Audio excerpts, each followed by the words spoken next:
season.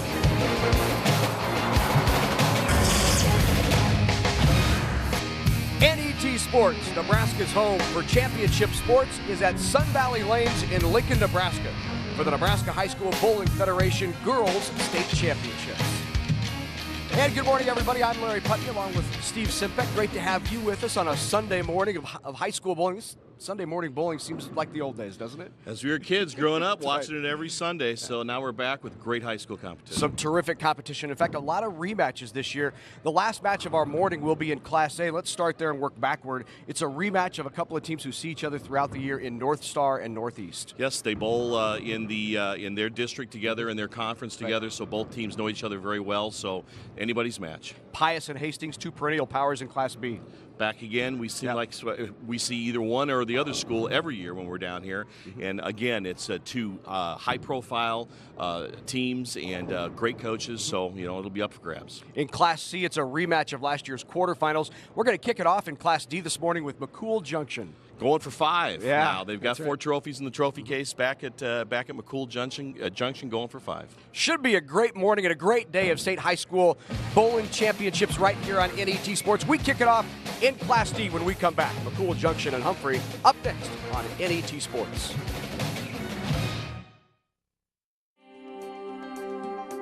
Behind the Outlet, Nebraska Public Power District is exploring solutions to energy challenges today and tomorrow. Teaming with UNL, we are researching irrigation and energy efficiencies, ethanol and byproducts for livestock feed, renewable energy and clean air technologies. We are committed to providing Nebraskans with affordable, sustainable energy while investing in innovation for generations to come. Nebraska Public Power District, always there when you need us.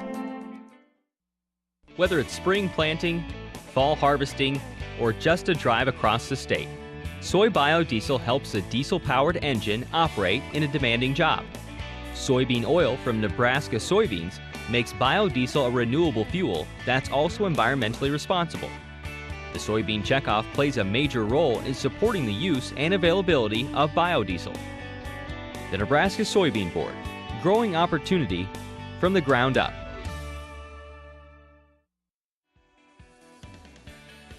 Funding for the NHSBF State Championships was provided by the Lincoln Bowling Association through grants from the Alan and Marcia Baer Foundation and the Nebraska High School Bowling Federation. Reminding you that more than 1,000 high school students compete statewide in varsity bowling. Tom Kelly's Pro Shop is your home for bowling supplies. Established in 1980, the shop offers 45 different shoe styles, including the complete line of Brunswick, thousands of balls, and over 200 different styles of bags. A father and son team with experience in drilling since 1958 use customized hand measuring and the latest equipment to provide you with the right fit. You can walk in, find everything you need, and go bowling the same day. Tom Kelly's Pro Shop, located in Omaha and Norfolk. And welcome back to Sun Valley Lanes here in Lincoln, Nebraska. The Class D Girls State Championship between McCool Junction and Humphrey Bulldogs on its way. And you can get a copy of the 2015 Nebraska High School Girls and Boys Bowling Championships on DVD. It's offered by the Nebraska High School Bowling Federation. Just visit www.nhsbf.com and follow the links and preserve your state championship memories for a lifetime. So the two teams practicing now, getting ready for the first shot of this Class D State Championship. It will be McCool Junction. Head coach Jennifer Hornbacher, Ashley Barker Chandler, one of 3 seniors on this team. Kelsey Friesner is a sophomore. Katie Hornbacher, another senior. Allison Mitchell is a senior as well. And Caitlin Queering, the top 4 are your starting 4 for McCool Junction. Here's a look at the starting lineup for the Humphrey Bulldogs of head coach Richard Braun.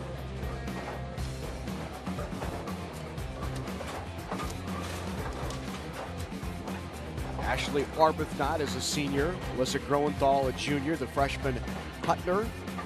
Laudenkloss, the sophomore. And Magsamen is also a sophomore as well. So Humphrey, the Bulldogs, back in it again this year. This is a rematch of the state championship match back in 2006. So these girls might not have been here, but these two teams were, McCool, Junction, and Humphrey. And we've certainly seen a lot of McCool Junction over the years here in these boys and girls state championships. Of course, McCool Junction on the girls side won 4 consecutive state championships from 2005 to 2008. And a great crowd on hand here early this morning at Sun Valley Lanes. Thrilled to be able to bring you these high school athletes across the state of Nebraska competing for a state bowling championship. So this is Baker format bowling. So to walk through the format, Steve, each player gets a shot in every frame. You betcha. All the consummate team concept, as leadoff bowler will bowl frames 1, 5, and 9. Your second bowler will bowl frames 2, 6, and 10. So really those are your 2 key players there. They'll get 3 frames in the team game versus 2. So Allison Mitchell on the left lane threw the first ball, and quickly up was Mackenzie Magsman, the starter for Humphrey Bulldogs. So here's a look at Allison Mitchell.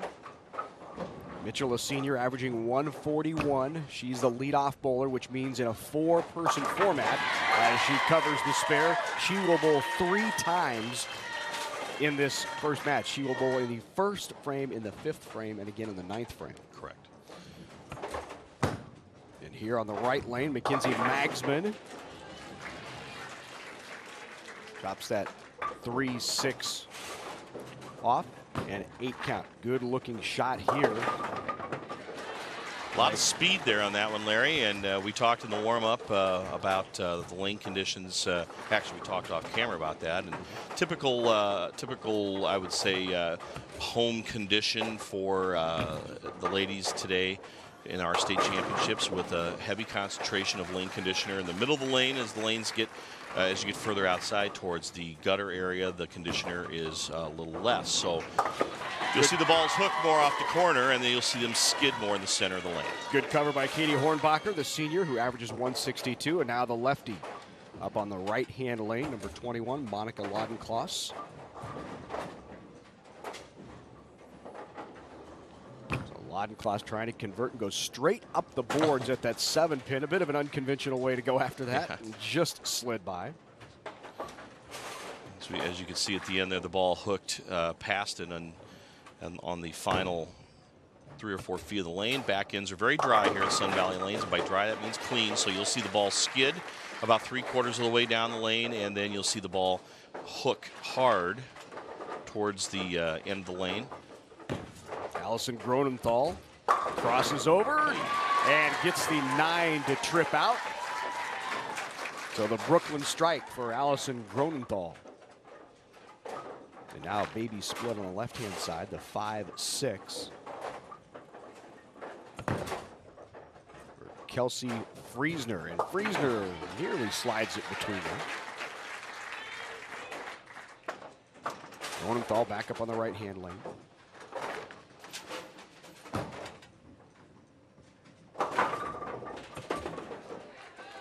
Still some work left to do there for the Bulldogs.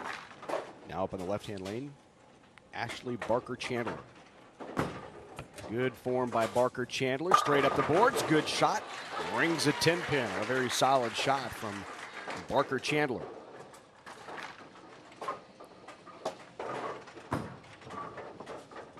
And a good conversion by Kimberly Hittner. Not an easy one to convert, but Hittner covers it.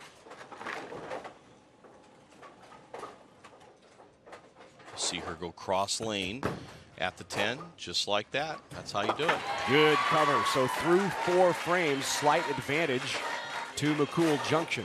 Up by 8 pins, both with spares working in the 4th frame. So still up now on the right-hand lane is Mackenzie Magsman.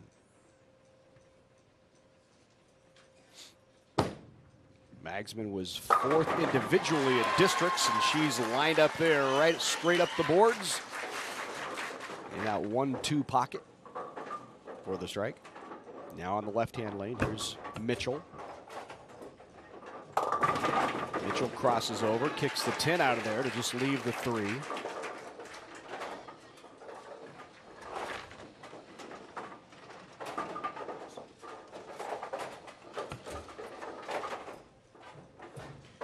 So after 5 frames, these two teams will switch lanes. So they bowl 5 frames on one lane and then switch to the opposite. So we're bowling on lanes 27 and 28, looking for the spare here, and it's going to slide right by the 3, and that will about even things up as we switch sides.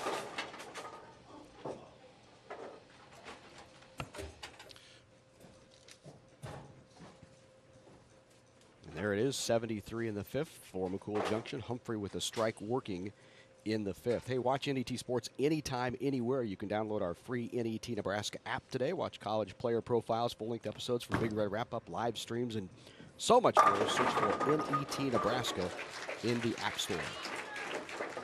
I think we're seeing just the girls, Larry, try to get their sea legs underneath them. Everybody, a lot of these girls, there's a good break there for the McCool Junction team. Hornbacher with the crossover, and a weak crossover, so trips that 3-pin forward for the strike. They needed that there. Trailing by about 4. Important spare here, and that slides by.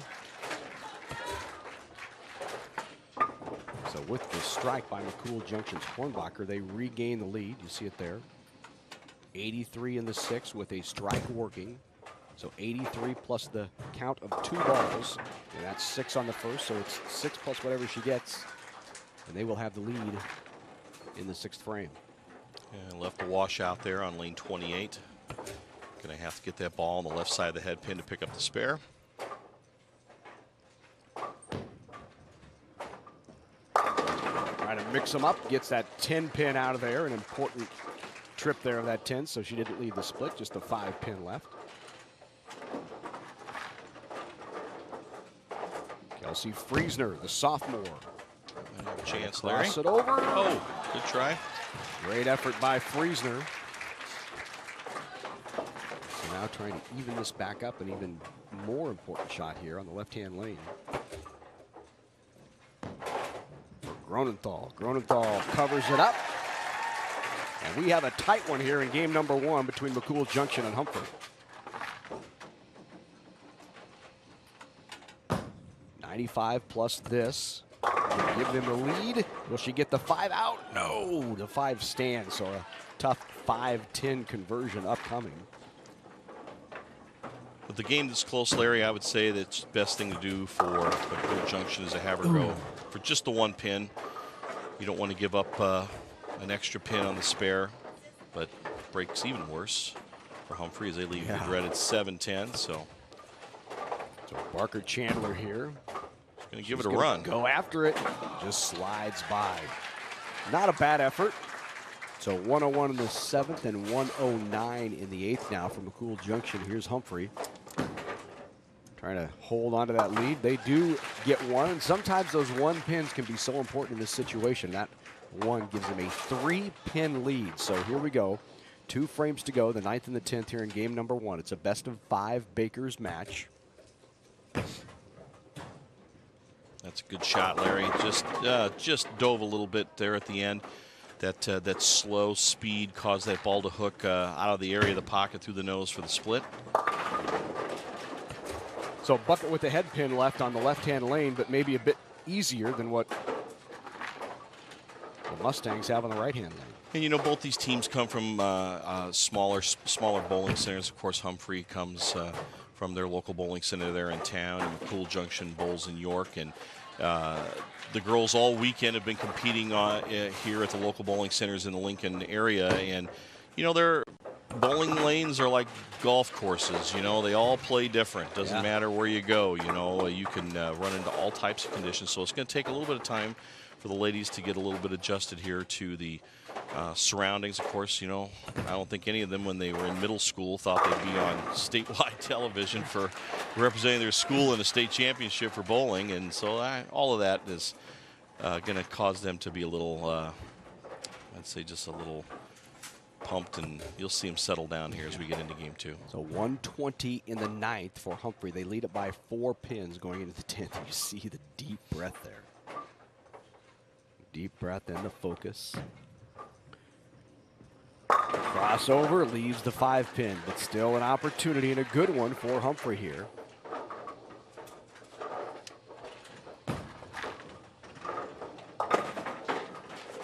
just one, and so that will do it for game number 1. That should be enough, and it is. 124 total for McCool Junction. Humphrey with already 129, so they have taken game number 1. But here's Lodencloss to try to pick up the spare, and she does.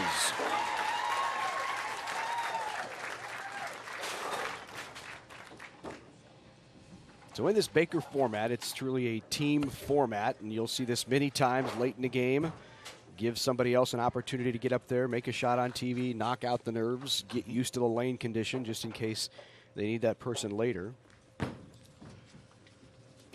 So here's Arbuthnot, Ashley Arbuthnot with the fill ball in that first game. So the final in game number 1, 137-124. Humphrey wins it.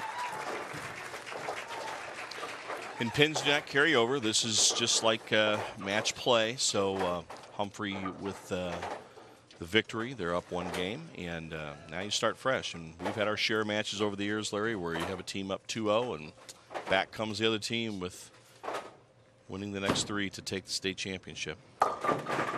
Seen our share of splits already this morning. And another one to start off game number 2. So in this best of 5, it's the first team to win 3 games that wins the state championship here in Class D. And Humphrey with that early lead, 1 game to none after having won the first, 137-124.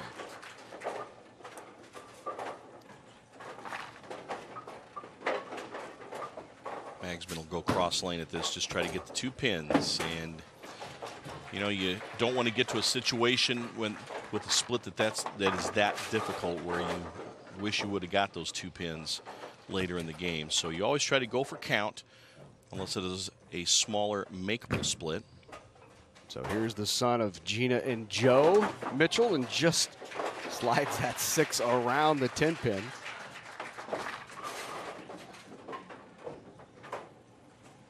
So back up on the left lane is the anchor bowler for the Bulldogs, Monica Lodencloss. Lodencloss, just a sophomore, crosses over, and the strike by Lodencloss. Gives it the fist pump there. She knew that she let it go, that was a good shot. A lot of speed. Doesn't rely on a lot of hook, just right down the middle. Same there for Katie Hornbacher on that right lane. Now back up on the left lane. Gronenthal. Gronenthal, a junior. Crosses over. She's got some work left to do as well. Here's Katie Hornbacher trying to convert. Katie's just not getting a lot of reaction right now from the ball. Maybe a move right would really help her in even tightening up that line, because she's got a solid game. Yeah, really she releases the ball very well. She throws quite a bit of speed, and you're right, Larry. A little bit of a move to the right side of the lane where the lane is drier will cause that ball to hook up into the pocket. Leaves the 5 pin on a close spare conversion for Gronenthal. Back up on the right-hand lane, here's Kelsey Friesner for McCool Junction. Friesner straight up the boards, a little reaction, good shot, wobbles the 7 but can't get it down. So the sophomore Friesner with the 7 pin left.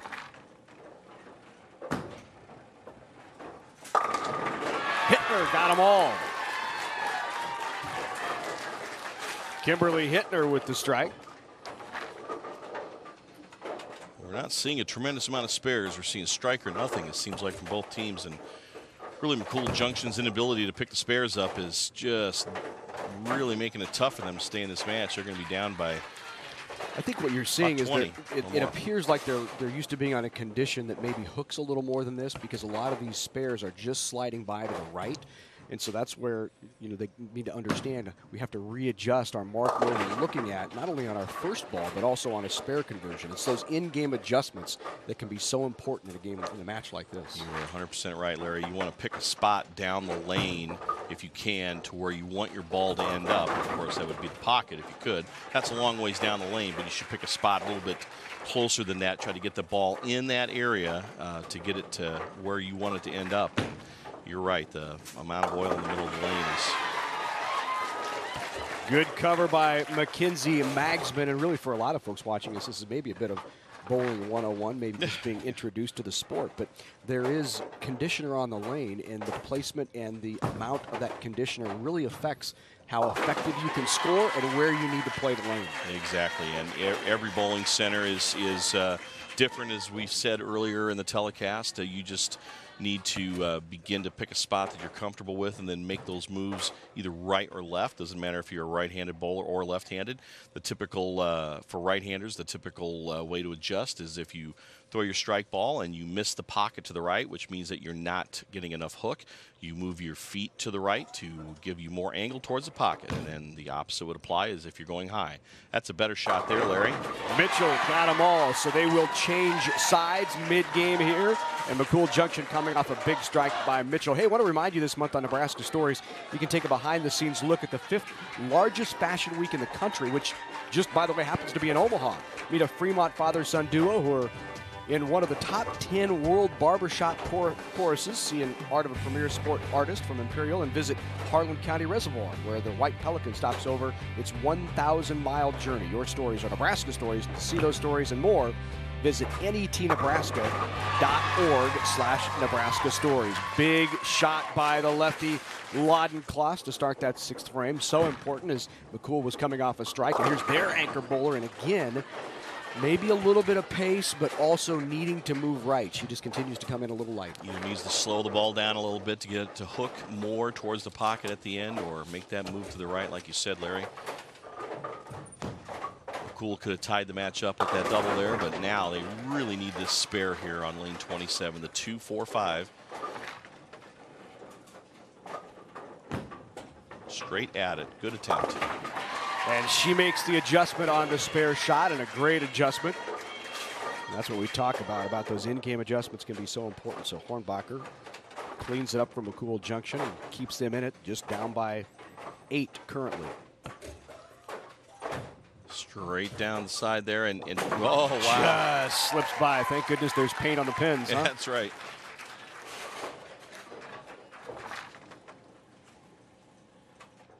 So up on the left-hand lane, the sophomore Friesner. That ball comes off her hand awfully early. Friesner rattles the tin. Oh, gets it to go forward. You know, Friesner's game is really effective right here. She's not quick with the ball. In fact, I would say she's on the slower side of pace, just enough rotation to get it up into the pocket, and she has been effective. Friesner's done a nice job here, the sophomore for McCool Junction. As you take a look at Kimberly Hittner there, and now McCool back up on the left lane. Here's Barker Chandler. Needs to mix it up. Got that 5-pin out of there. Off the wall comes the head pin and trips the 5. Big double for McCool Junction now to vault them into the lead, Larry. That is a huge double, and now an almost must spare here, and good cover by the Bulldogs. We've been doing this a long time, a lot of years, and we see it every time, and you even will see it with the larger schools where it just takes maybe a game to get everybody to kind of get their nerves settled and figure out where the comfortable spot on the lane is to stand. Now the bad news from McCool Junction there, that 3 count on the double really hurts, because in bowling, strike is you get 10 pins for your strike, and then you get the pin count on the next 2 balls. So, oh, what a shot by the Bulldogs right on top of that 3 count. You betcha. And what, to finish your thought, you were going to say that 3 count could have given them a lead, and now they still trail by 1. But she gets the spare. Huge spare. So great job coming back and picking it up by Allison Mitchell. About an 11-pin lead now for Humphrey. They can vault this to 31. Well, it's really a tight game, isn't it? It really depends on this ball right here. Strike here by Humphrey will put it really pretty much lock it up for game 2. And they what a huge shot by the lefty anchor bowler for the Bulldogs, and that about does it. Yeah, possible 180 max score for McCool Junction.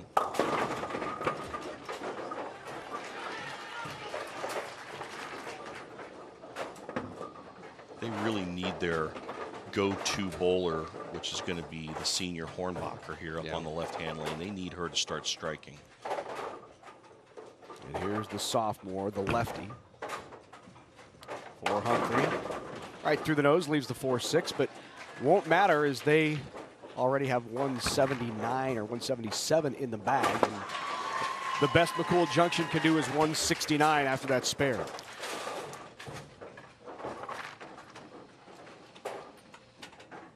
So there you see it. There was a 10-pin lead going into the 10th after that double. And that double really propelled them here to this win in game number 2. Now, if I'm Coach Hornbacher, right, which is Katie's mom, I would maybe try to give Katie an adjustment to move. Katie uses 2 different bowling balls. She uses a hard plastic one for her spares and then this reactive ball for her first shot. As you see, Katie is right down the middle of the lane, and she just has such pace on the ball. Needs to make a move either with her feet to the right to get more angle towards the pocket, or slow it down. You know, you would, or possibly even switch bowling balls to something that would hook a little more. But Humphrey's tied it up, Larry. So there's your score, 177-166. Humphrey has won games 1 and 2 and now lead at 2 games to none. I want to remind you, hey, there's more Nebraska High School Bowling Federation Championships next weekend on NET. It's the boys' turn to compete Sunday morning, 8 a.m. Central on NET1 or on the web at netnebraska.org/sports and on, of course, our NET app. So the first of 2 weekends of state high school bowling right here on NET Sports. Thrilled to be able to bring these athletes to you across the state of Nebraska. We will crown 4 champions today, A, B, C, and D. We start with D and work backwards, so I guess it's D, C, B, and A. If put it in order. And we'll do the same next week on the boys' side. So here's this is where the pressure gets a little tighter here for Humphrey, right? I mean, when you get close to a win, you start feeling that pressure. You start thinking about the championship trophy, about the medal, about those things. And the important thing here is to wipe all of that out of your mind and try to focus on what you're doing and what you've done for 2 games. Well, you don't want to take your foot off the gas. It's just like any other sport. You want to continue to do the things you've been doing right. And Humphrey with the 2-0 lead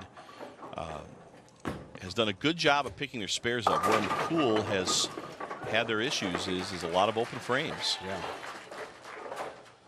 So Hornbacher with an opportunity there. Lodencloss here on the right lane.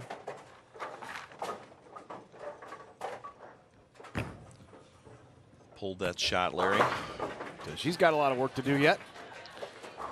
Well, that's a big design, we call it in bowling. Lots of pins up there, but the good news is she can use her regular strike line and her throw a regular first ball type of a shot to go after that spare right down the middle at the 3-pin. Good cover by Hornbacher, who has a high game of 256 and a high series of 549. She had that series at the state championships this year at Hollywood Bowl, so she's had a very good tournament to date. Better shot there on the spare. Oh, just a tough break. So McCool, with the spare working in the second, Larry, has got the lead early. See if they can capitalize it here. Ball comes off her hand very early, which causes it to go into a roll, hook and go into a roll early.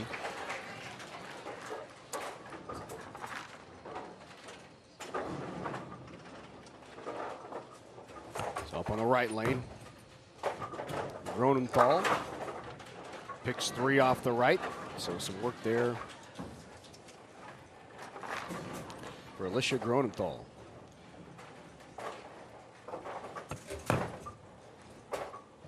Give that a shot. Oh, very close. Alicia's footwork is extremely fast, and you see all types in bowling. A lot of players that had very fast footwork were very good bowlers. But sometimes when you have such fast footwork like that, that you can be out of time when you let go of the ball, which causes you to be inaccurate at what your target area is. So we always try to teach bowlers to walk heel-toe, keep that approach slow, which will eliminate mistakes when you let go of the ball at the foul line. Another split from McCool Junction. Barker Chandler there with that shot. The backup on the right lane is Hittner, Kimberly Hittner. Hittner leaves the 6-10.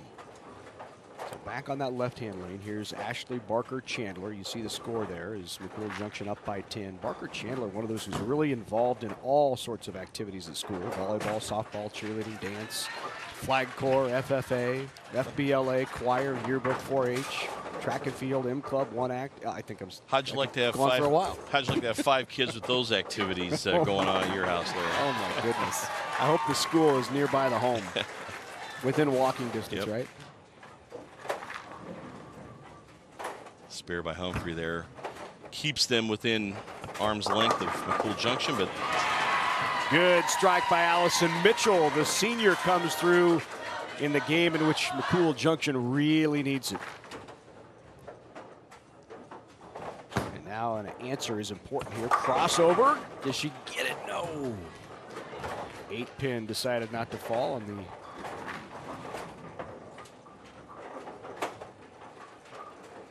great to see all these Class D schools, and we'll be looking at Class C here after this match with strong bowling programs. And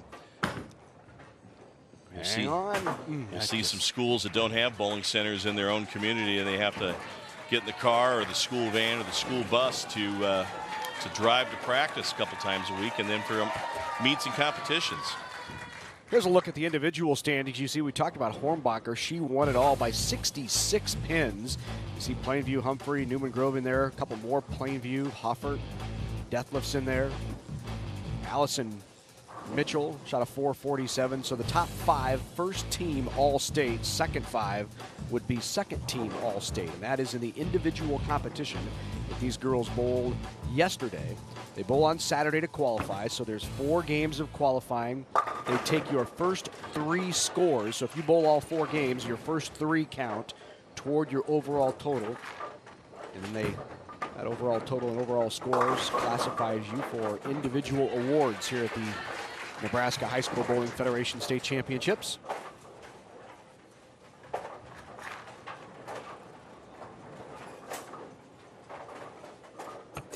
At the turn, it's about a 10-pin lead for McCool Junction. So an important shot here, and that's not going to get there. So that's the 4th error or 4th open for Humphrey here in game number 3. And that's not what got Humphrey here. They were staying just in front of McCool Junction by picking up just a couple of more spares than the Mustangs. But right now the Bulldogs struggling a bit. You see there, about ready to go down by 20. Strike here, give them a 20-pin lead.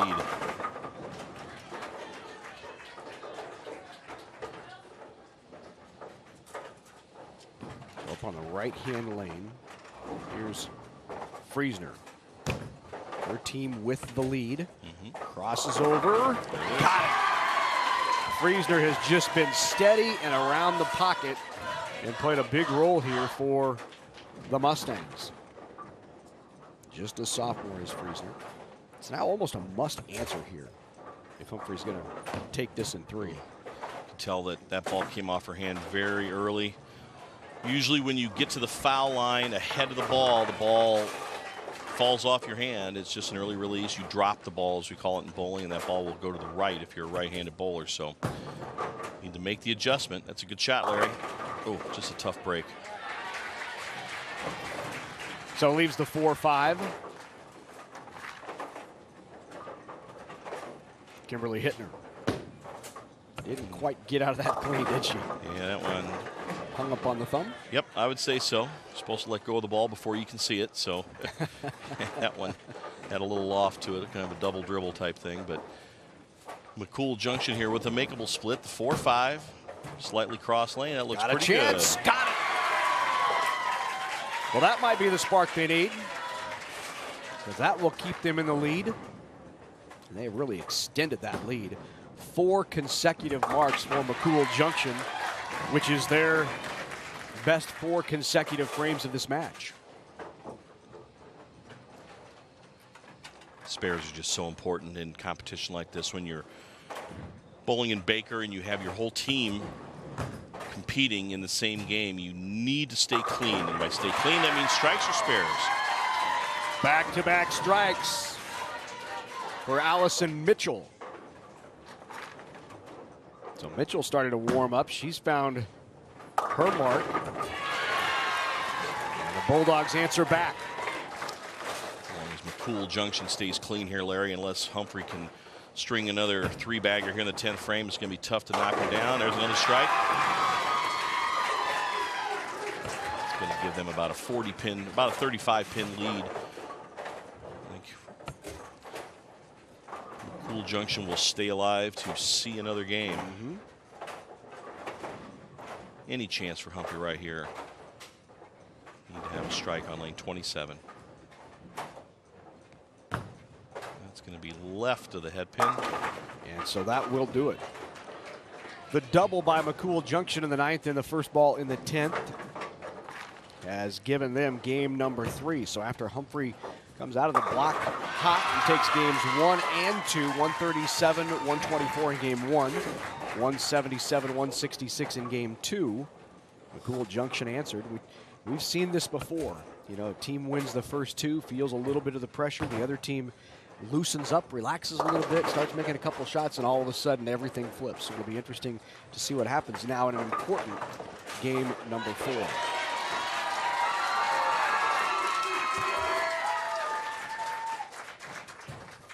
Going to see a substitution here. Going to see Caitlin Queering coming in for the fill ball on lane 28. You can roster up to 6 bowlers, I do believe, in high school play when you have a 4-player team, and you can make those changes if needed. She gets up there, just about strikes.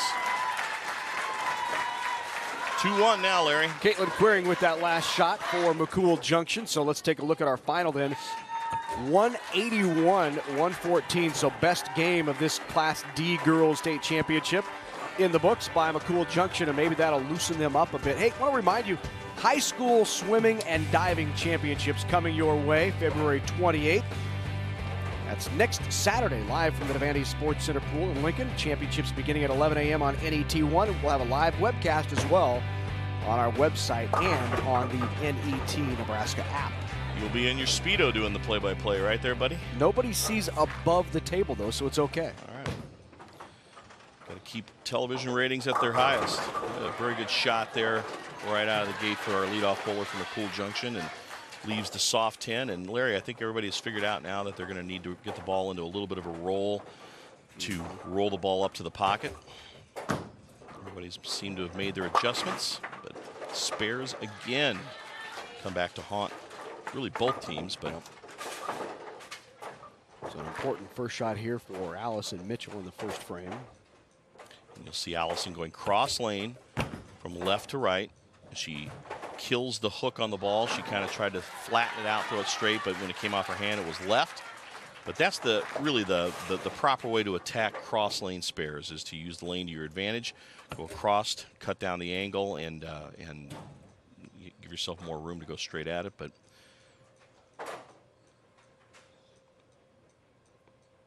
Monica Laudenclass, after opens in the first frame by both teams. Laudenclass a bit high in the pocket. Rolls over, it still leaves the 6-10. Hornbacher on the right lane. Just still needs to move her feet about 5 boards to the right, and go ahead and keep your same target on the lane. But by moving her feet to the right on the approach, that will cause her to throw the ball at an angle towards the pocket. Right now, that ball just cannot get through that heavy conditioner in the middle of the lane to get any type of roll towards the pocket. And if she misses her target to the right, it's going to leave 1-2, just like she did there. And so many times their perspective on where they need to play and how they need to play is painted in their mind by what they see every day within their home house. And she bowls in Seward, and Seward has wood lanes, a bit older. The conditioner dries out much more quickly than it would here on the synthetics. So she's probably used to seeing a lot more hook on her home condition. Sure, absolutely. And you know, that's a part of growing up and learning the game of bowling. You know, the old adage in golf, and I seem to say it every year, is you got to hit every club in your bag, and if you're going to be any good. And so that means that, you know, if you're really striving to improve and become a player in the sport of bowling, you need to be able to play the different angles in the lane depending upon what it gives you. Here's Friesner. She's been steady all day. That comes in light. Can't get the 5-pin out. So she leaves a split the 5-7, certainly makeable. Well, McCool Junction down by 7. Yep. You know, it's game 3. Your team is down 2-1. You know, you would still, in my opinion, probably try to make this the 5-7. You want to put the ball just to the right of the 5 pin to slide it over. That one came off her hand way too early. And when it did, it went to the right. So still tight, though, after 3 frames. Just a 6-pin advantage for Humphrey, really on the strength of that 8 spare in the second frame by their anchor bowler. There's Hittner's after her shot. Now up on the right-hand lane, Barker Chandler. Nice release, her hand and thumb at 10 o'clock. She gives it a little bit of a flip, but Ashley kicks out that 4, but doesn't quite get the 1-2. she's got good form. Keeps her hand behind the ball. She does try to give it a little bit of a twist at the end to get more hook. Yep. And a good cover there by Hittner. That's a big spare. First, make it second spare for Humphrey. And here's McCool Junction still looking for its first mark of this very important 4th game. Ball's got a hook. Again, just slides by. That one, I do believe she might have hung in the ball a little bit. Yeah. By hanging in the ball, it means the ball comes off your hand a little bit late and causes the ball to go up instead of out on the lane, and that can affect your accuracy. Mackenzie Magsman there leaves 1. So an opportunity for an easy spare there. So up on the right-hand lane, here's Allison Mitchell. She's put together a couple of back-to-back strikes. That crosses over. Maybe just pulled that across her body. On the lane, Larry, we have 7 range finders at about the 18-foot mark. Arrows, we call them, and try to aim for those. That slides by for Humphrey. Humphrey came in with a high Baker game here in this state tournament of 168, a low of 95. They were averaging it. That's a big and important spare by Mitchell. But Humphrey was averaging 139, whereas McCool Junction was averaging 143 in Baker Place. So the slight advantage in average, at least, would seem to go with McCool Junction. Maybe that'll get them going here. That first spare of this 4th game by Mitchell in the 5th frame. Humphrey still with the slight lead as we go into the tail end here of game number 4. Ball's got a hook to get to the head pin. Oh, just you know, a situation there, Larry, that she doesn't put a lot of hook on the ball. She just kind of angles it from the corner of the lane into the 1-2 pocket, and that ball just didn't have enough drive to carry out the 5. Rattles him a little bit, leaves that 2-pin. She just has a stellar game. I mean, she really has a game that a lot of boys would like to have with a strong release. Just the speed and the still trying to play in that area of the lane where there's just too much conditioner. It is just going to cause her to. That's going to have to hook to get to the spare. She knew it when she let go of it, but that ball wasn't going to get there. Well, it's just a really good example of, you know, you can have the best game in the world, but if you're not playing the right part of the lane, you will struggle. Right. So it's a 7-pin advantage right now for Humphrey. 69-62 in the 6th. Both of these teams right now kind of struggling through their worst game here of these championships, but it's as you might expect. As you get close, as the championship becomes near, the pressure steps up, and again, a solid shot. Kelsey Friesner. Second time she's left stone 7.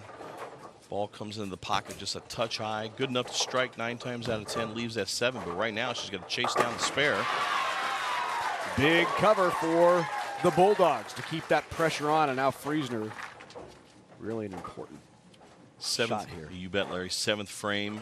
It's an easy makeable spare. She's got to have it to keep him in the shot of having a shot to extend this to game 5, and still a 7-pin lead for the Bulldogs. Friesner, just a sophomore, has been impressive here.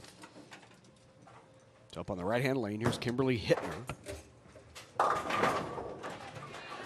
Makeable spare, though, for Hittner. So right now, I think Humphrey needs to take the approach. If we just make our spares the rest of the way out, we're going to have a chance to win a championship.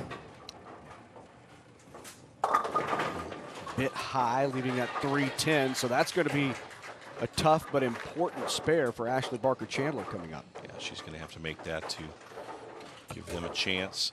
Now Hittner up the boards, and she covers it. Big spare. Yes. And that really now puts the pressure on the Mustangs. Barker Chandler trying to convert. She knew it when she let go, didn't she? Well, here's the setup, Larry, as we go into the 9th frame.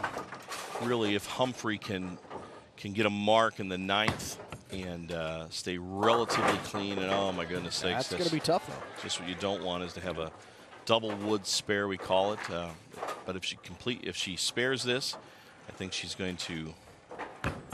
It's going to be enough to probably keep Humphrey ready to raise that state championship trophy. And when you say double wood, Steve, for the folks at home, it's those pins back to back. So the 1-5 here in this case. Shooting at the 1-2-4-5, the 5-pin right behind the head pin, and that's exactly why it's tough. The caveat right there is you have to drive the ball through the head pin to carry that 5. So the door is still open for McCool Junction, and that spare. Big spare by Mitchell, the senior. Gets him back within 10. So here's the setup. Humphrey has a possible 142 max score for this game, with McCool Junction a max score of possibly 138. So really a strike here for Humphrey will just about sew it up.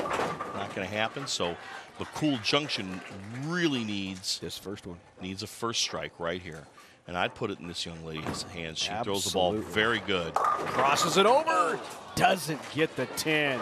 So really now it's up to the sophomore, Laudencloss. If Laudencloss can convert here and get good count on the fill ball, Humphrey could be walking away with its first ever girls state bowling championship. Oh, she pulled it, Larry.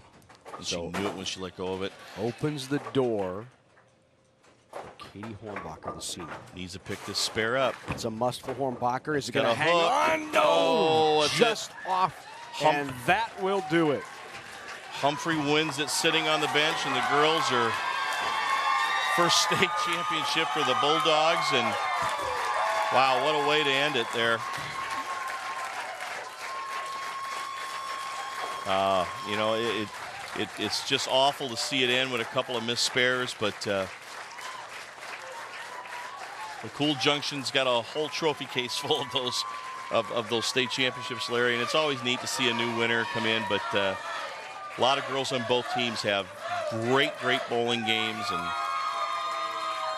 neat to see for Humphrey. So there is your final. Humphrey wins it 3-1. Congratulations to the Bulldogs, the first ever girls state championship in program history. Trophy and medals when we come back.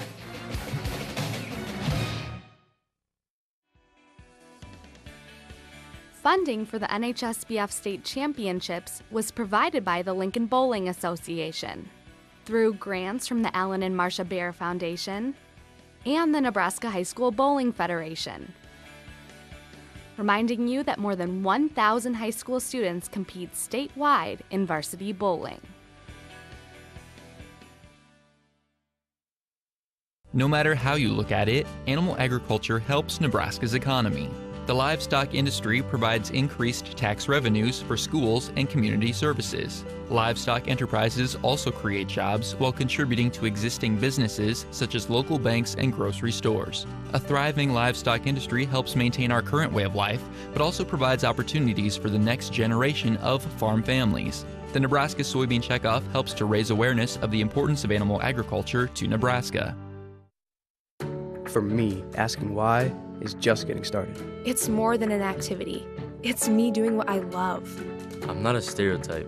When I rewrite the rules, things get better. I know that all these experiences matter. These moments will help me become something more. Little things always lead to something bigger. Do it. Track it. Earn it.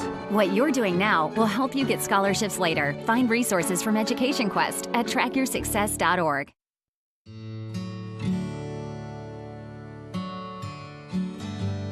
If you stay long enough, If you put yourself in the right place, your head, heart, and soul align, everything slows down. And even though you're on vacation, for the first time and you can't remember when, you feel at home. Wouldn't that be nice? Programming on NET television is made possible in part by U.S. Bank. U.S. Bank knows the importance of giving back. That's why we're committed to supporting charitable, educational, and service organizations in communities across Nebraska and the nation.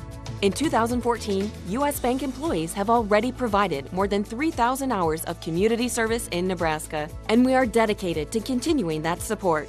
U.S. Bank, serving you in Nebraska. Member FDIC.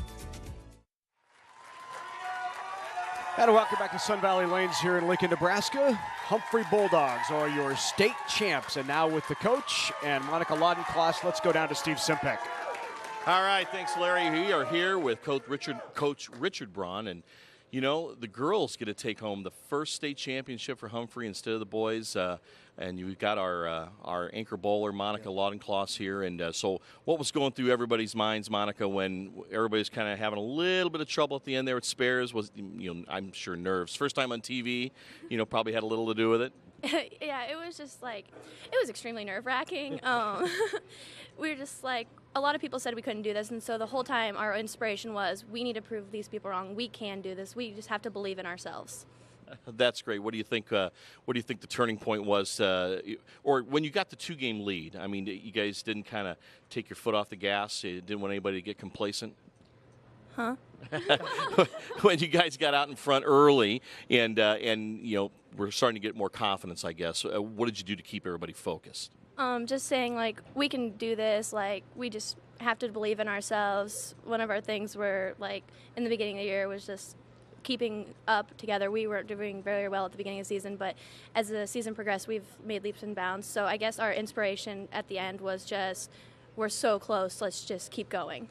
That's great. And Coach Braun, second year for you. You got a lot of young bowlers, so the cupboard is not bare for next year. No, it'll be well stocked, so to speak. We'll have some probably newcomers coming in next year too.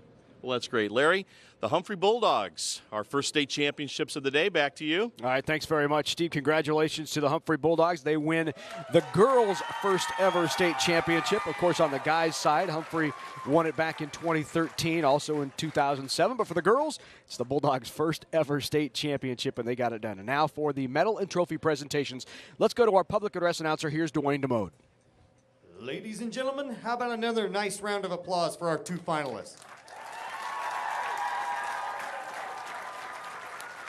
And now for the awards presentation. Your Class D girls runner-up, the McCool Junction Mustangs.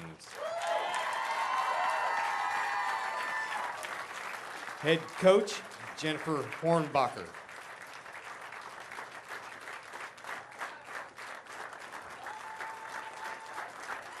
Allison Mitchell. Katie Hornbacher. Kelsey Friesner. Ashley Barker Chandler. And Caitlin Quiring.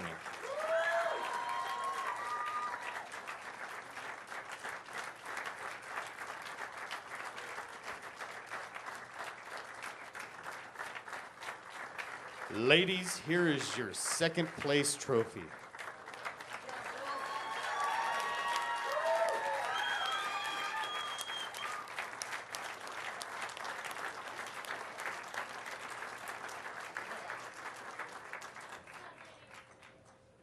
Now, congratulations to your Humphrey Bulldogs, your Class D girls champion.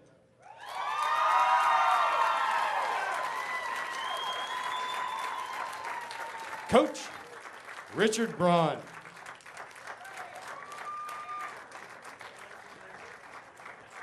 Mackenzie Magsman. Monica Laudencloss. Eliza Grunthal. Kim Hittner. And Ashley Arbuthnot.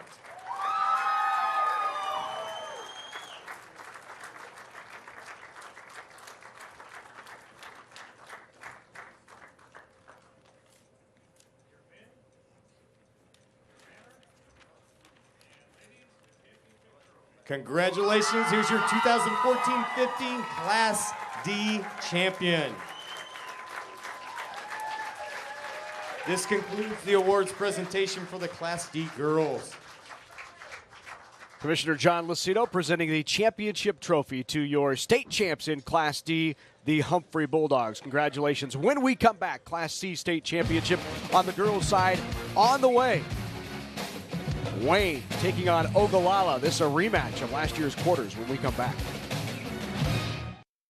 Programming on NET television is made possible in part by U.S. Bank. U.S. Bank knows the importance of giving back. That's why we're committed to supporting charitable, educational, and service organizations in communities across Nebraska and the nation.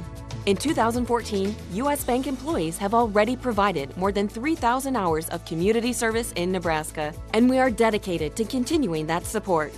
U.S. Bank, serving you in Nebraska. Member FDIC.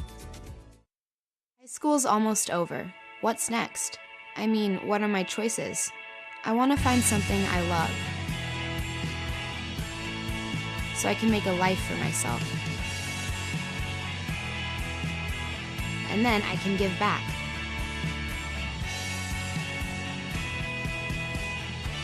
So, how do I get there? Take the next step with Education Quest College Planning Services by visiting educationquest.org. Whether it's spring planting, fall harvesting, or just a drive across the state, soy biodiesel helps a diesel-powered engine operate in a demanding job. Soybean oil from Nebraska soybeans makes biodiesel a renewable fuel that's also environmentally responsible. The soybean checkoff plays a major role in supporting the use and availability of biodiesel. The Nebraska Soybean Board, growing opportunity from the ground up.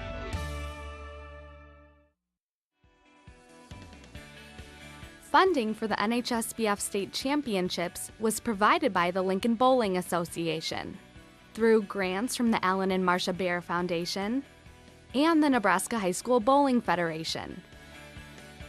Reminding you that more than 1,000 high school students compete statewide in varsity bowling.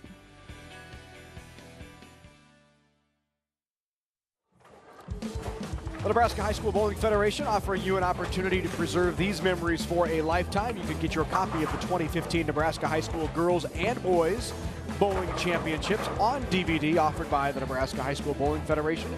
Just visit www.nhsbf.com, follow those links, and keep those memories for a lifetime. Time now for the Class C State Championship on the girls' side of things. The Wayne Blue Devils taking on the Ogallala Indians from here at Sun Valley Lanes in Lincoln, Nebraska. Here's a look at Dusty Baker's Wayne Blue Devils. Michaela Bardos is a junior, so is Tabitha Belt. Sabrina Hochstein is a senior. Bailey Kuderna is a senior. Caitlin McAllister, Alexi Sokol, and Chantel Walker, also a senior for Dustin Baker. They'll be taking on the Indians of Ogallala, first ever trip into the state championship match. Carissa Barnes is a sophomore. The only senior is Ashley Bush, Katie Bush, Hope Cordova, and Brittany Heidemann, all juniors for Carrie Barnes, who leads the Ogallala Indians. Should be a good one as the Wayne Blue Devils perennial powers, Ogallala Indians first trip into this arena. We'll have all of the action when we come back to Sun Valley Lanes in Lincoln.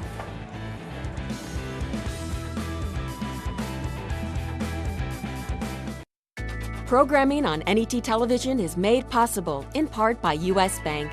U.S. Bank knows the importance of giving back. That's why we're committed to supporting charitable, educational, and service organizations in communities across Nebraska and the nation. In 2014, U.S. Bank employees have already provided more than 3,000 hours of community service in Nebraska, and we are dedicated to continuing that support. U.S. Bank, serving you in Nebraska. Member FDIC. High school's almost over. Now what? I wish I knew what to do, or even what I can do. I know I want something more. Something I can be proud of.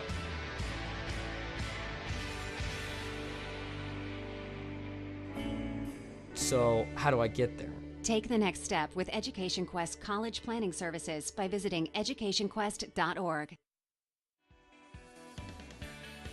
Funding for the NHSBF State Championships was provided by the Lincoln Bowling Association through grants from the Alan and Marcia Bear Foundation and the Nebraska High School Bowling Federation. Reminding you that more than 1,000 high school students compete statewide in varsity bowling. No matter how you look at it, animal agriculture helps Nebraska's economy. The livestock industry provides increased tax revenues for schools and community services. Livestock enterprises also create jobs while contributing to existing businesses such as local banks and grocery stores. A thriving livestock industry helps maintain our current way of life, but also provides opportunities for the next generation of farm families. The Nebraska Soybean Checkoff helps to raise awareness of the importance of animal agriculture to Nebraska.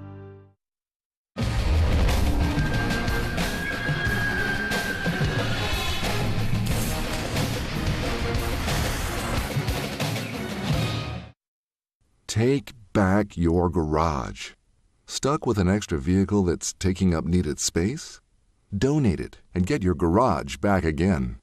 Support quality public media and get a tax deduction.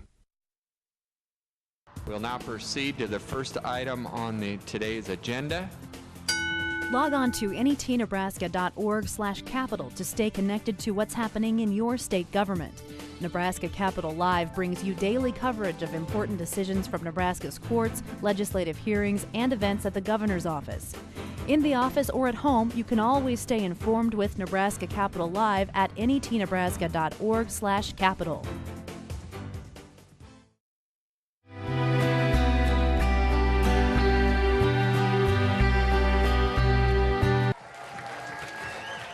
And welcome back to Sun Valley Lanes in Lincoln, Nebraska. Girls Class C State Championship on the way. The Wayne Blue Devils taking on the Indians of Ogallala. First ever trip, as we said, for Ogallala into this arena finals.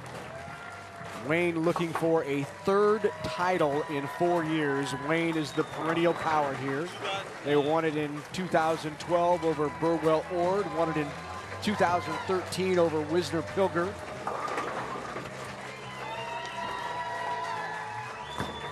And Ogallala's lost last year. They were here at the state tournament last year, but lost in the semifinals to Norfolk Catholic, so finished one win away from this spot last year. But both teams back here this year and looking for state championships. In terms of how did they get here, Wayne knocked off Burwell Ord, then survived a 5-setter against North Bend in the semifinals. Ogallala knocked off Norfolk Catholic and Wisner Pilger Wakefield in the semifinals to make it to this championship match. So Wayne in blue will bowl first on the left lane, lane 27.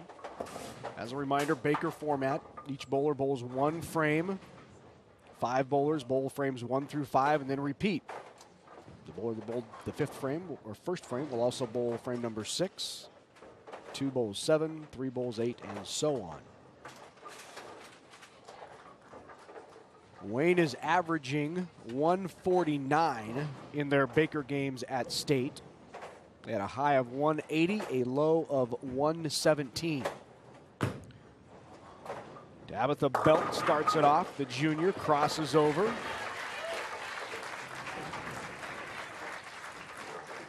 And on the right lane for Ogallala is Katie Bush.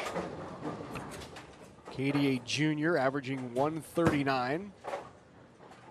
She goes up the outside from the left side of the lane. Back up ball into the pocket.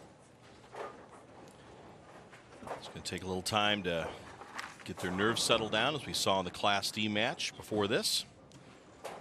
If you're just joining us, it was Humphrey winning 3-1 over McCool Junction in the girls Class D. This Class C yet to come today. Class B championship, which should be a good one between Pius 10th and Hastings. And then also in Class A, a couple of Lincoln teams.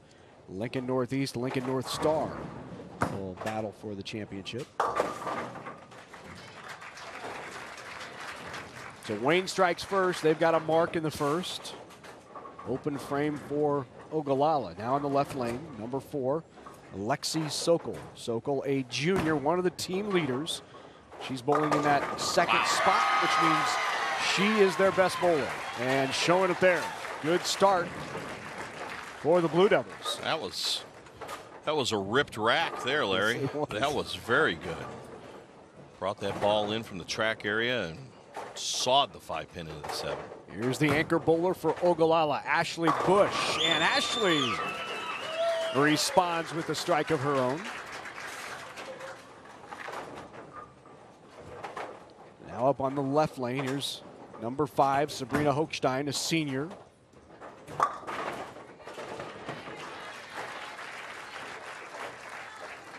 And on the right lane, number 23, Brittany Heidemann. Brittany, a junior, averaging 120. Working on a strike. Comes up light as well.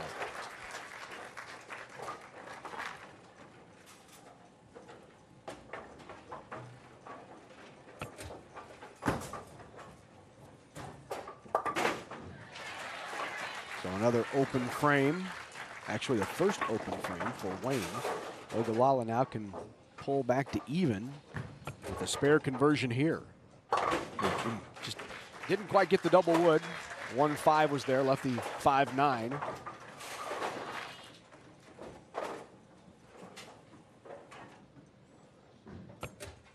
Here's Bailey Kuderna. Kuderna very straight up the boards as well. 1-3-8 remaining for Bailey Kuderna. Seeing most of the ladies here in this Class C championship match just playing very traditional bowling. Down the middle of the lane. It's going to require excellent accuracy. Hope Cordova. The shot, that goes right through the middle, leaves the 7-pin. Good break for Cordova. And sometimes, Larry, you know, by not seeing, you know, like what would be typical maybe in a boys match or maybe in a Class A or B match, you're not going to see the strong hooking bowling ball that will cover lots of boards and just, as we talked about, sawing the rack, which is a bowling term for sending or having a very strong pocket hit, sending pins flying both ways. And sometimes with the more straight conventional bowling, you can bust up splits a little easier. The ball's not going to deflect so much. The ball will go through the middle of the rack, and so sometimes, you know, you can live and die by the big hook. You can throw lots of impressive strikes, but you can leave some impressive splits. Where with the traditional bowling we're seeing here with these two teams of ladies, you're going to see maybe just a little more effort on spare shooting. Mm-hmm. And the spare that you saw from Hope Cordova just moments ago for Ogallala has pulled the Indians back to even after a quick start by Wayne. Wayne opened up going spare strike to take the lead. Ogallala has answered. And that nearly trips 1-3-6 backward. Took out the 6 and the 3. 1 still remains. 927, what we call a choppable spare. Tab at the belt. Good cover by Belt. So Wayne now back on the spare train after a couple of opens back-to-back. Ogallala now will try to answer with Katie Bush. Ogallala averaging in Baker at the state tournament as that slides by 169.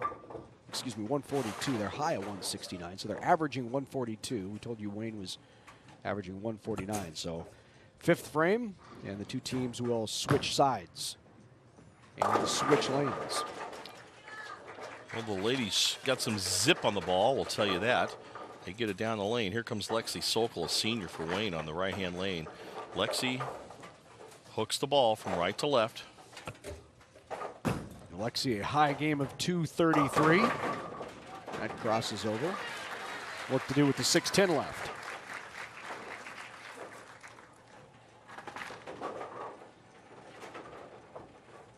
On the left lane, here's Ashley Bush, two-time district champion. And a good cover for Ashley.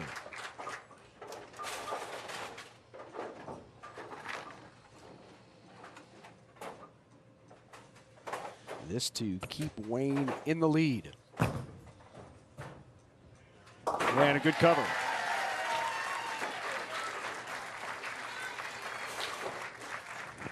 So Wayne with a slight advantage, up by 9 through 5. Both teams working on a spare. That crosses over. Trips that 4-pin out. A good strike by Brittany Heidemann. Oakstein. Just a little bit of a weak hit, 5-10, didn't quite drive through the pins. Ball hits the head pin. Sorry, Larry. Ball hits the head pin and deflects just enough to not take the 5-pin out, and unfortunately stuck with the 5-10 split. Cordova, after her spare the first time up with a strike. So Hope Cordova keeping the Indians in it. And Indians actually with that strike, back-to-back double, take the lead. Look at this shot. Got a chance. Almost. Really needed to go after that, following up on the double. So the open combined with a double has given Ogallala now a 10-pin advantage. Wow. 3 in a row for the Indians.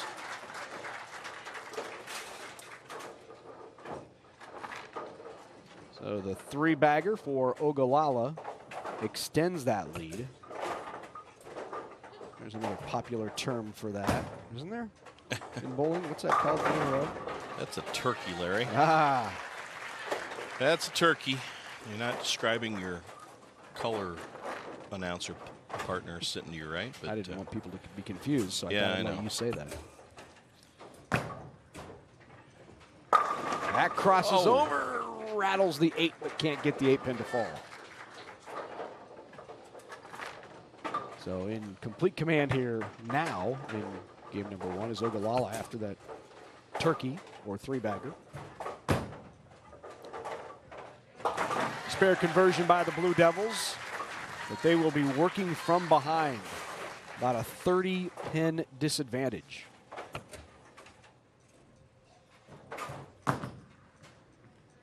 So that might have opened the door just a bit with the open in the 10th. 169 is the score for Ogallala. They will need a double. At some point, Wayne will need a double. If they don't get it here, they'll have to have the first 2 in the 10th. They won't get it here, so they're going to need this. This is a must spare. And they can't even get there now, can they? Not enough. Needed to have a strike on that shot, Larry. Yep, that was the one. So the open 9 miss in the 10th frame will not cost Ogallala, and the Indians will take game number 1 here in this best-of-5 match.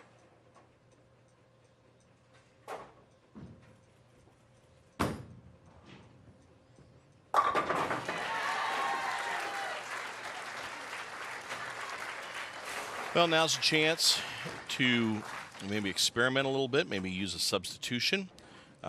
Maybe get lined up, right? Yeah, and get lined up.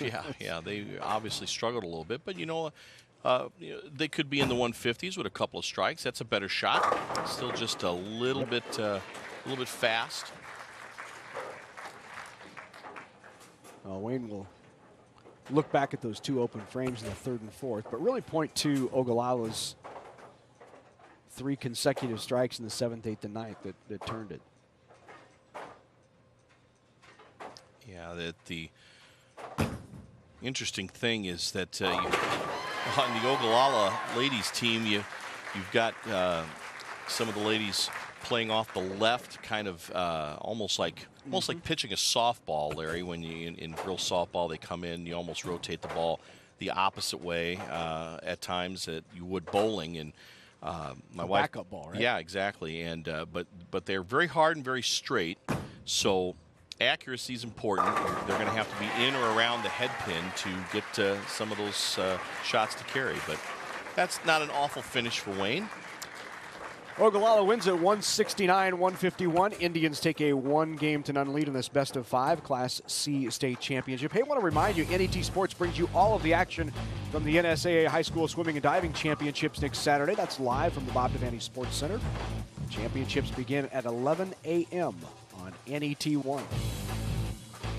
You can also catch it on the web and on our app. If you haven't downloaded our app yet, Steve, you want to make sure to download the NET app. And Larry, watch we all need the our action. own app. You know that? The Larry and Steve app. Larry is the face of Nebraska high school sports television on NET. He's got a busy week coming up. And speaking of the face of sports, we have the national face of high school bowling and the whole United States with us here as a guest in our booth for this game, Larry. Brian English joining us. Brian, welcome. Oh, thank you for having me. It's great to have you in Lincoln for the state high school championships. Absolutely. I mean, I'm a Texas guy, but at least it's not too cold out here right now. It isn't? We're freezing, and Larry and I are from here. Last year I was here, there was a blizzard, so yeah, I'll take this.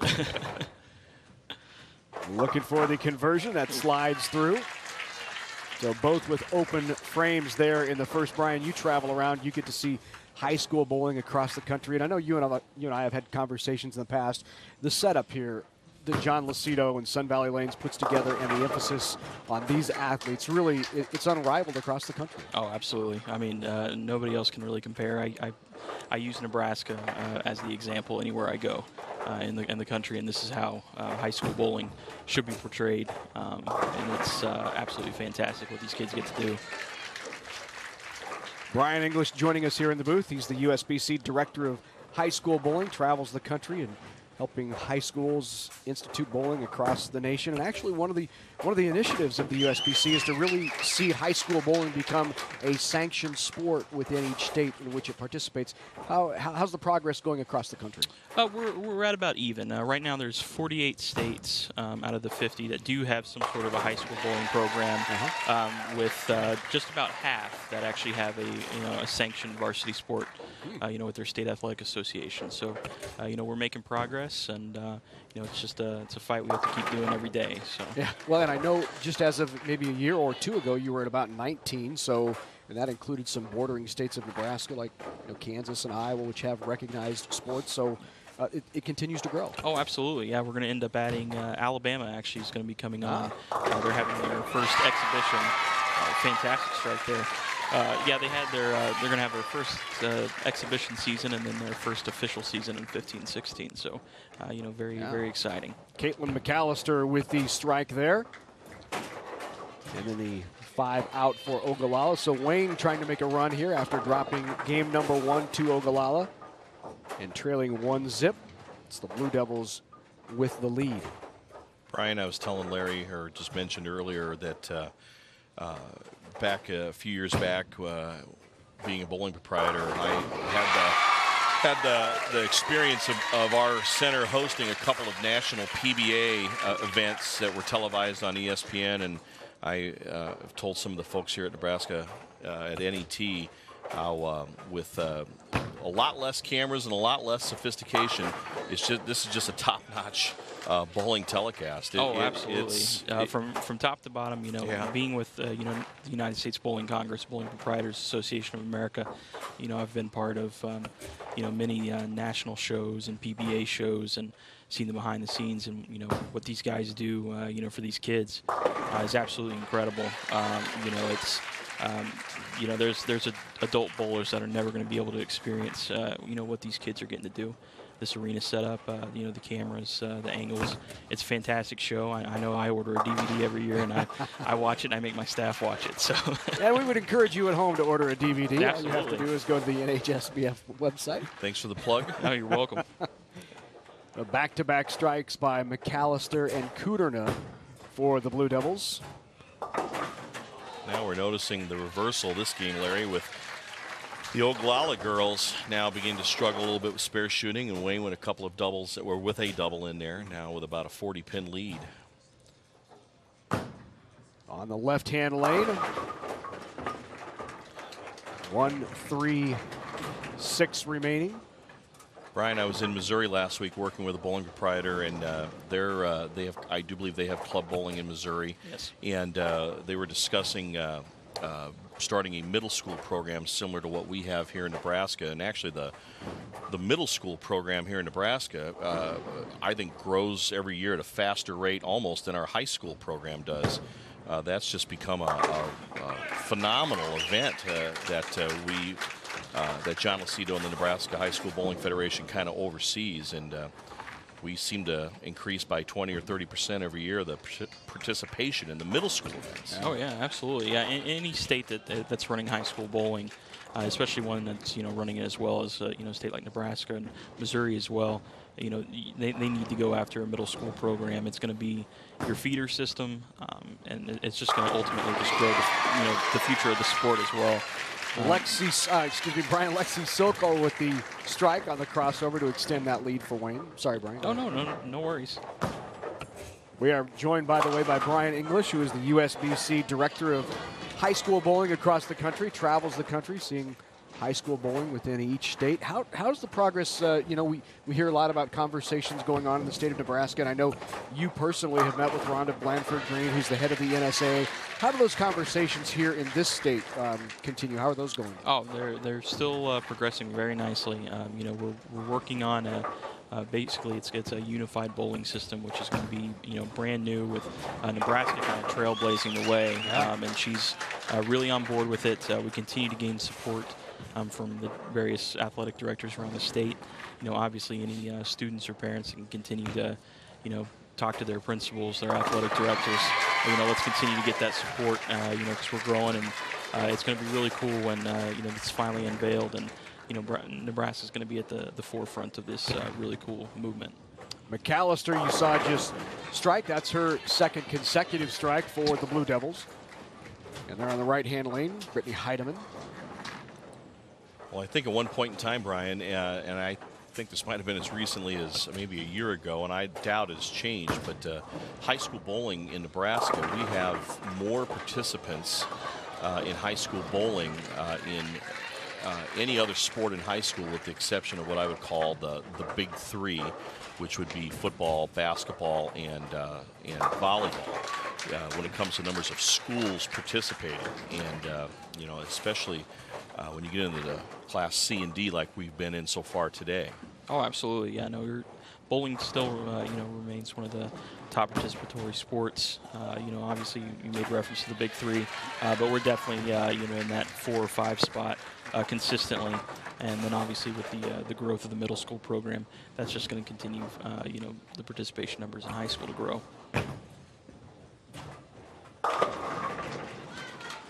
Leaves the 6 pin, does Hope Cordova on the right-hand lane. And Wayne still leading this despite the open in the 8th frame. But really an opportunity here for the Indians to draw a bit closer with a mark in the 8th. And that could open the door as well. So still a chance here for the Indians in game number 2 after winning the first. 169-151, but a big conversion here upcoming for Cordova. Needs this spare, Larry. Hang on. Just slid by to the right. So Brian, what are is there anything, any new directives or any new additional pushes coming out of your headquarters in Arlington to kind of move things along for high school bowling? No, I mean, we still just kind of maintain everything. I mean, there's still, plenty of states that know I exist, but don't fully know the extent of what I can do. I come out to see you guys every year, and I have a meeting at least once a year with Rhonda, and then we're actually I'll actually be in Omaha again in April to meet with her as well. So, that's they just kind of send me out whenever they want to, and that's what I'm here for. Well, in Nebraska, we just have such a unique opportunity because we have so many high school kids already bowling. We've got what we think is the foundation already set. And when we created the High School Bowling Federation 8, 9, 10 years ago, we really modeled it as much as we could after, for say like basketball, when it came to like aligning districts and conferences and things like that. And you know, we're such a great sport for any athlete, you know, that may not participate in you know, football or basketball or something like that. And especially in the bigger schools, we see a lot of the kids that they're sports bowling. Oh, absolutely. I mean, and you guys, I mean, you besides the foundation, I mean, you guys built the house and decorated it. We just need the NSAA to buy in, and we're good to go. So wrapping up game number 2 on the left-hand lane. Good shot by Lexi Sokol, the senior, 157. The number for Wayne in game number 2, and that will give them a 1-1 tie here through 2 games as Ogallala, best they can shoot here, 126. And a good spare conversion. Ashley Bush picks it up. This is an interesting match as we've got Wayne that is all the way up in the northeast corner of Nebraska, just to the east of Norfolk, and we've got Ogallala, which is a good 3 hours plus here from Lincoln all the way out to almost the west central area of the state. And you know, we've got some coverage from east to west and all the different places in between. So the 9 count will give them a 125 final count. Wayne wins game number 2, 157 to 125, and we are all even at 1 apiece between Wayne and Ogallala.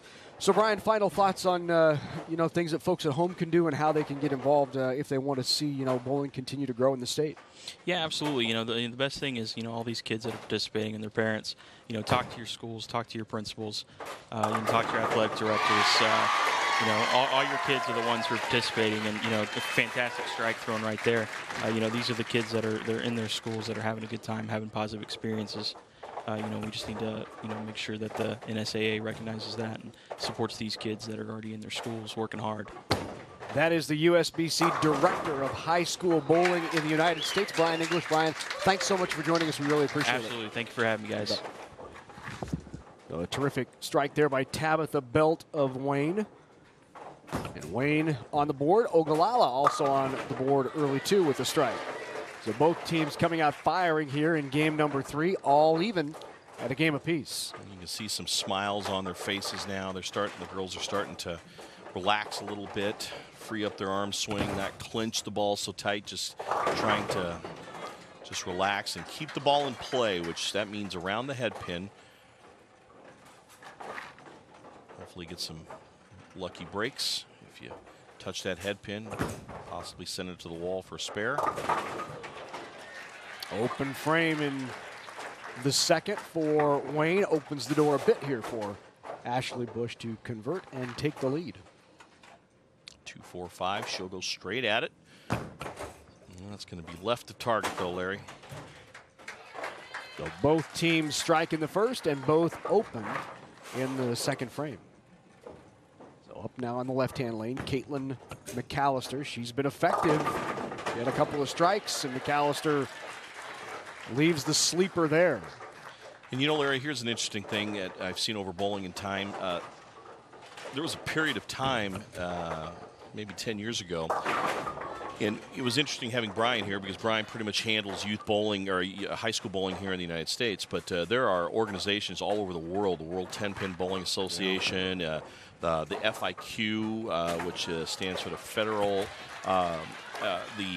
Federation of International, and then there's a French word I can't I can't pronounce that. It means bowling, but there have been in European countries a lot of adults that bowled in competitions that used very light bowling balls and would purposely try to hit the Brooklyn side. That ball would deflect so quickly that it would basically send all the pins to the right into the pins, or on the left into the pins on the right. And they were actually having quite a bit of success with that, and you'll see that sometimes with women, especially in the women's events, when they might be using a ball that might be 12 pounds or in that area, that you can get some great pin action off the wall. Spinners, right? Yeah, exactly. Yeah, they put a little more spin on it than these ladies do, but there's an example there. I mean, that was just a tough break where sent a lot of pins to the left but didn't carry the 7, so... But it doesn't matter what approach you take on your first ball. You need to pick your spares up. And when you have a spare like this, the 5-9, you need to go right down the middle, right at it. And Kudina converts. Well, the 5-10 here, this I would say would be one that I would take a run at. Need to get the ball to the right of the 5. Just touch it so it slides into the 7. She's going to be just a little too heavy on the 5 there, so tight match. 3 straight opens for the Indians, and the spare by the Blue Devils is giving Wayne a slight lead here in game number 3.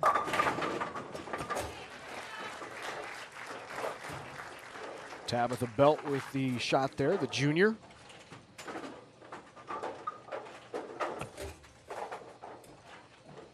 And here's Katie Bush.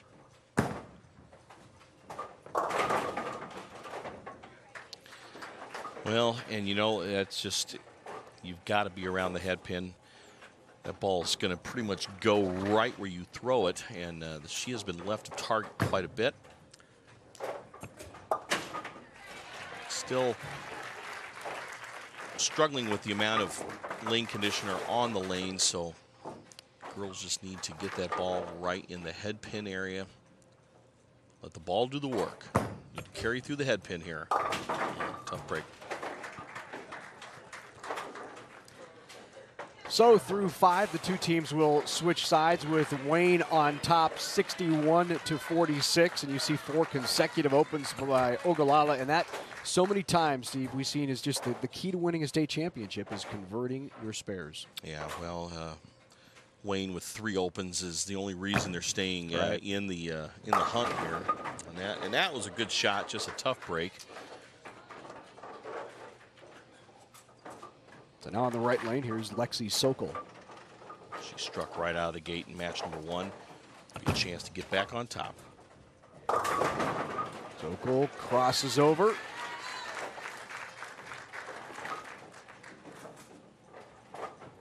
Also volleyball and track for Lexi Sokol. Very active at Wayne.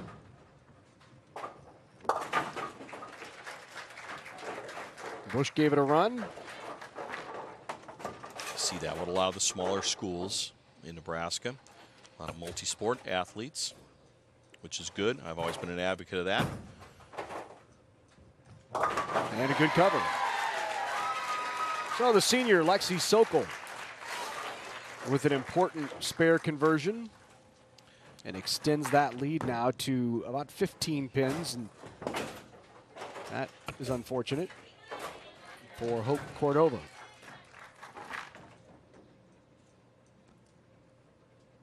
So now on the right lane, Caitlin McAllister playing up the boards again, and McAllister leaves the 6-10.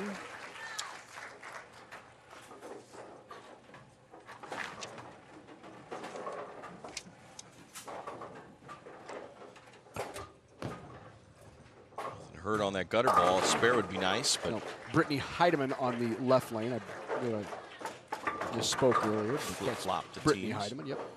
Every team with 4 players, and they're assigned a number, and you can sub in and sub out. So it's not quite as hard as a hockey game, Larry, but you know, you can make line changes just like a hockey game almost. So you don't have to hop over the boards to get to the bowling lane. So,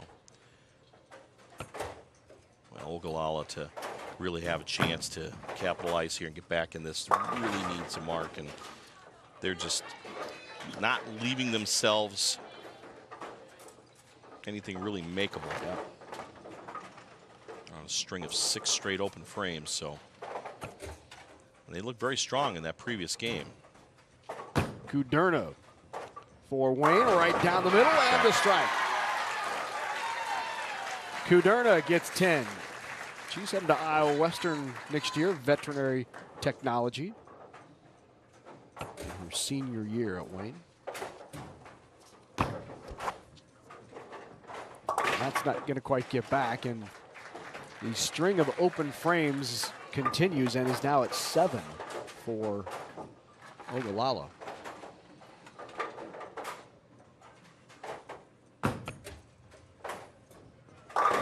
That will extend it to a 60-pin lead late.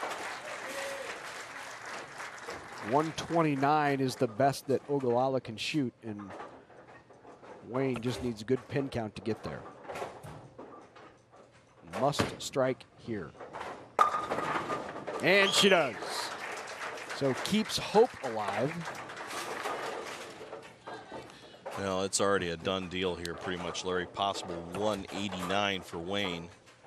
They would have to literally throw it in the gutter. Yeah.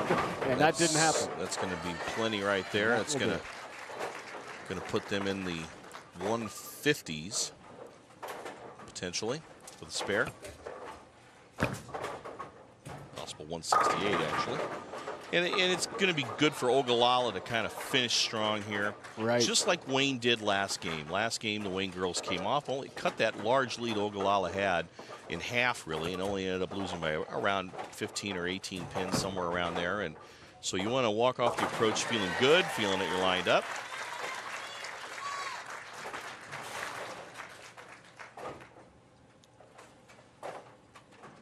That's what Ogallala needs to do. They need to cover this spare and then post a strike for their fill ball. Good spare by Ashley Bush. Those corner pins aren't always easy.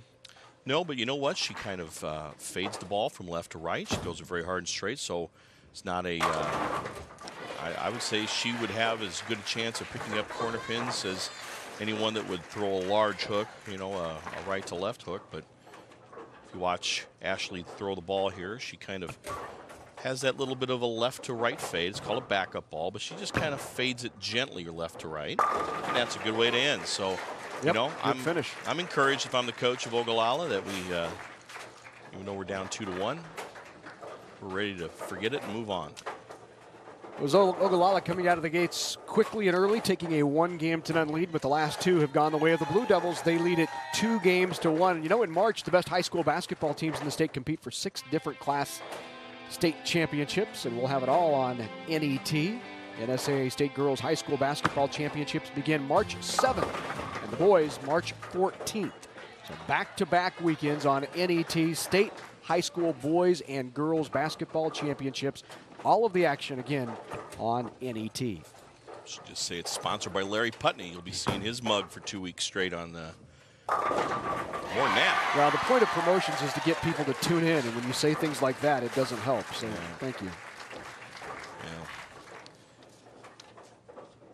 Things didn't start off good for Ogallala. Just as they finished that game fairly strong, they start right out of the gate with a split, and Wayne strikes right out of the gate. So, if you're Wayne, you want to keep your foot on the accelerator. You want to finish it off, get it done, and even a bigger split. It's the 4, 7, 9, 10. With Wayne working on a strike, Larry, she'll just want to get 2 pins and save the count.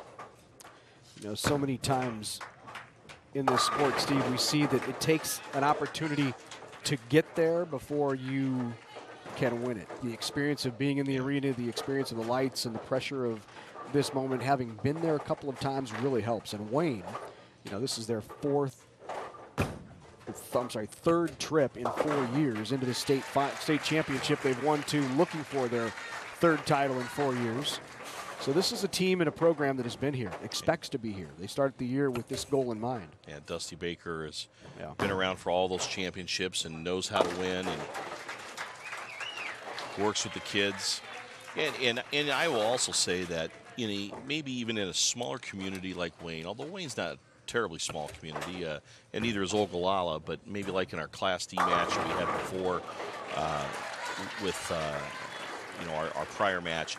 You know, when you're in that smaller community and you can get to the bowling center easier than having to drive across town like you'd have to in Lincoln or Omaha, you know, you have the opportunity to practice a little more maybe. Right. So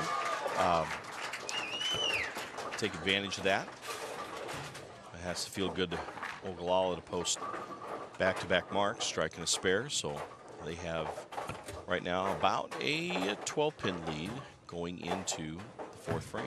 Good job by Brittany Heidemann to throw that strike, bounce back from the gutter that she had their last game or last opportunity to really step up. And here's Hope Cordova. Double here would be huge for the psyche of the Lady Indians.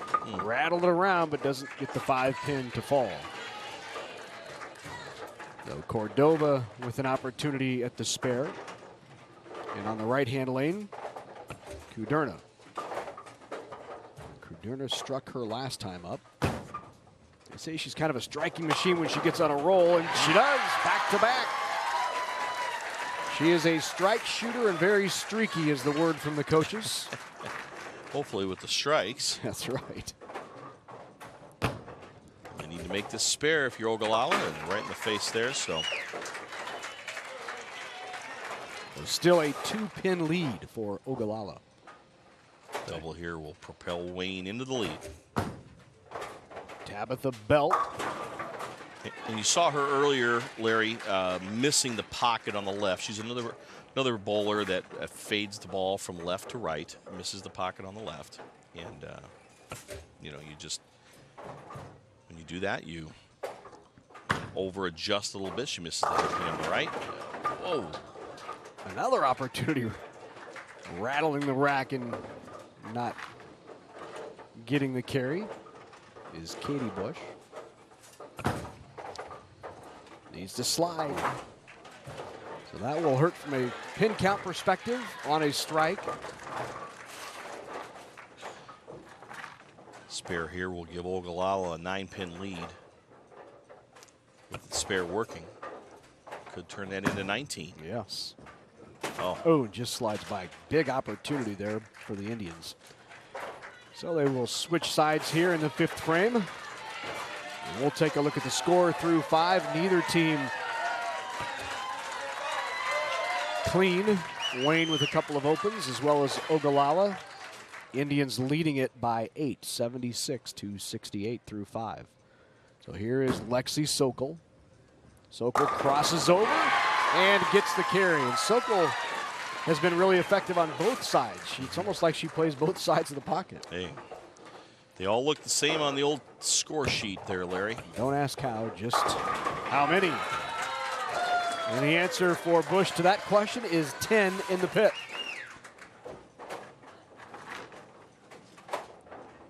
McAllister trying to double up. McAllister, boy, she would have loved to have seen that 3-pin fall, but instead the 3-9, the sleeper, the double wood, so difficult to pick up. Hang on. Well, working on a strike, so no damage, and she needs to keep that in mind. Didn't hurt anything. Come back, pick up the spare.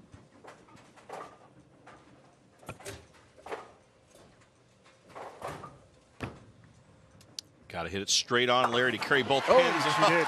Could not have. If that ball was a 1/4 inch further to the left, she wouldn't have got the 9-pin out of there, but that's a big spare for Wayne. Here's Heidemann trying to convert, and she does. You know, that one count, although it looked bad off her hand and obviously didn't feel good when she rolled it, on a strike, didn't matter. She covered it just like a 9 spare, so. Kept her team in the lead. That was a big conversion. Yeah, 8-pin lead for Ogallala. Could be cut down with a strike here. Crosses over. 6-pin remains.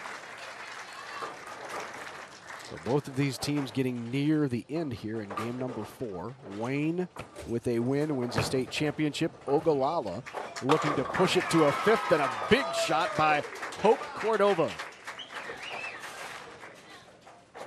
And now an even bigger one coming up.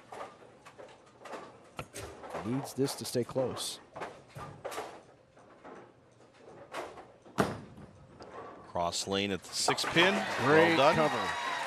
Good, solid shot by Bailey Kuderna. Kuderna with the conversion. Double here, Larry. I'm sorry, a double here will give them a 19-pin lead. Big shot, but the 5-pin stands. It's all right, makeable spare. You've got the lead. Pick up your spares. Force Wayne to strike. Tab at the belt. On a mark, and that's costly in terms of pins, Steve, because they're right at that break point where it's 9 or 10, and the mark could make a difference. So that 6 count is important. Yeah, that's basically, you know, an 8-pin shot that they missed there because you're working on a spare. Yep. So that extends the lead now to 13, 136 to 123. Well, it's going to require, obviously, a spare here, and this is difficult. This is the 1-3-5-8. Got to hit the head pin virtually straight on, just like that. Well, a great conversion by Tabitha Belt, the junior. Such an important shot. So now we head to the 10th. Well, basically, Larry, Wayne with, actually, Ogallala is going to go first. If Ogallala strikes, that's pretty much going to do it for Wayne. Wayne would have to double.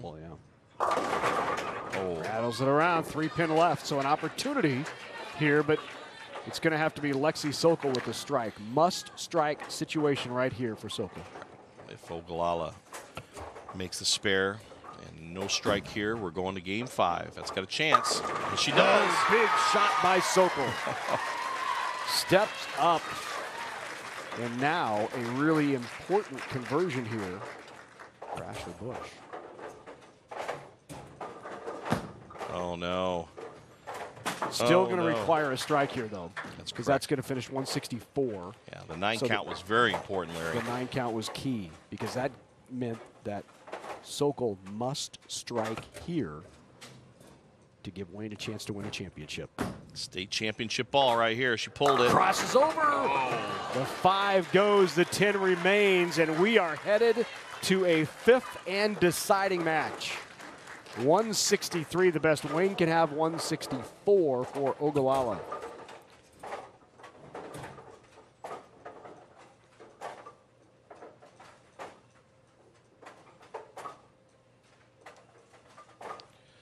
Well, who says it's not exciting to watch on TV? This is pretty good stuff. Absolutely. 164 to 163. Ogallala takes game number 5. I'm sorry, 4. Now we head to game number 5. A 5th and deciding game on the way between these two. It's 2-2. We head to a deciding 5th.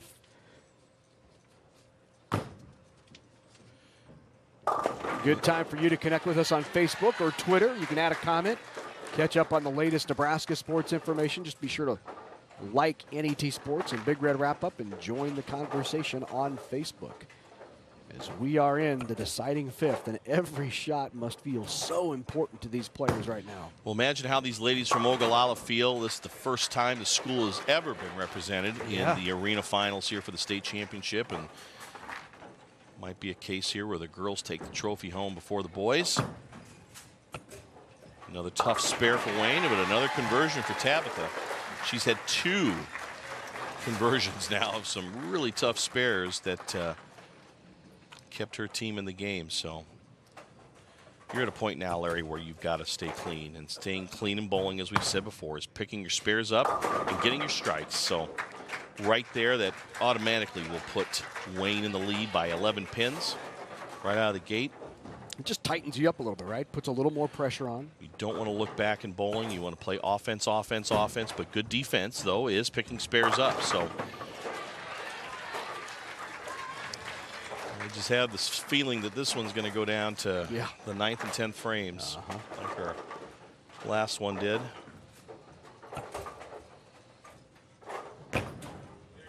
Ashley Bush with the strike. Big shot by Ashley Bush. Ashley's expression doesn't change. She has a small little smile, sits back down, gives a few high fives, and Well, Ashley says that her teachers tell her she's stubborn. That's what her teachers say. But she's a good student. Well, that's all right. I don't complain when my kids come home with A's or 1s. Unless they're in the principal's office a lot.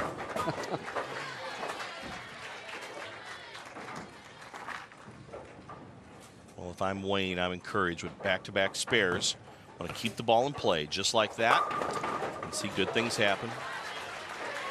Easy spare on the 5-pin. They're going to maintain a small lead over Ogallala. About a 5-pin lead if they can spare here. Oh, wow. Big. Shot that 2-pin right back into the 8. So now Caitlin McAllister will try to convert. She really says her Aunt Renee made her a better player. Right down the middle at the 5 pin. It's got Needs a to hook. Ooh. And that's the one you wouldn't expect to see the miss. So yep.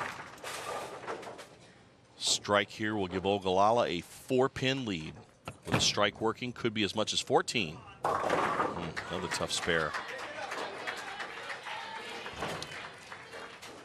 Tie ball game now, Larry. All even. We're going to see that a bit more, I think. Kuderna now in the left-hand lane for the Blue Devils. She's thrown a couple key strikes already this morning. That one's right in the neighborhood. Oh, what a tough break. 4-9. That's probably the best shot she's thrown all morning, and just a touch high in the pocket. The ball goes in front of the 9-pin, leaves it standing, takes the 5 straight back. Head pin doesn't kick the 4 out, so just a tough break. Doesn't quite get the 5. So opens the door here for Wayne, but very, very tough conversion here. Well, at this point. You take the 1? Well, you know, you'd only be down by a pin. I would go for it to give yourself an 11-pin lead, but, you know, so that's all right, though. Down by 1 pin, so neck and neck. So Katie Bush on the right-hand lane. She's another one that lost that ball out there with big speed. Look at that loft.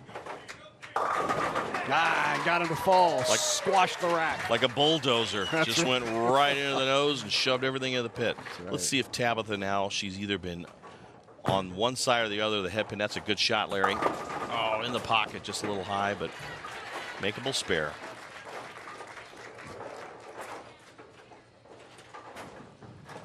(54-53) through 4. Indians with the strike working. Blue Devils with an opportunity to spare here for Tabitha Belt.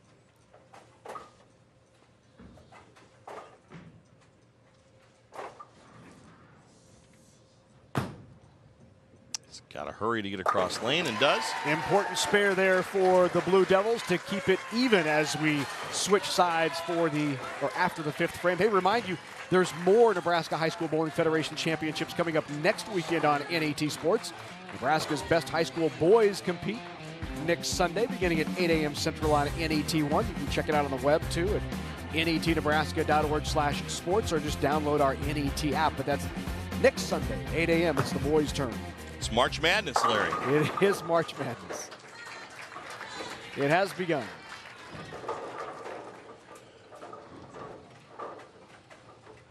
This young lady's already thrown a couple of clutch strikes also for the Wayne girls. It's going to be good shot. Get up. Yeah, just, you know what, when that ball came off her hand, she was around the side of it a little bit. The rotation of the ball was kind of more in a circle or a spin instead of an end-over-end roll, which caused that ball to skid, and now leaves a tough spare, the washout on 29. This is a big spare for Ogallala. That's going to propel them into the lead, Larry. A 4-pin advantage now.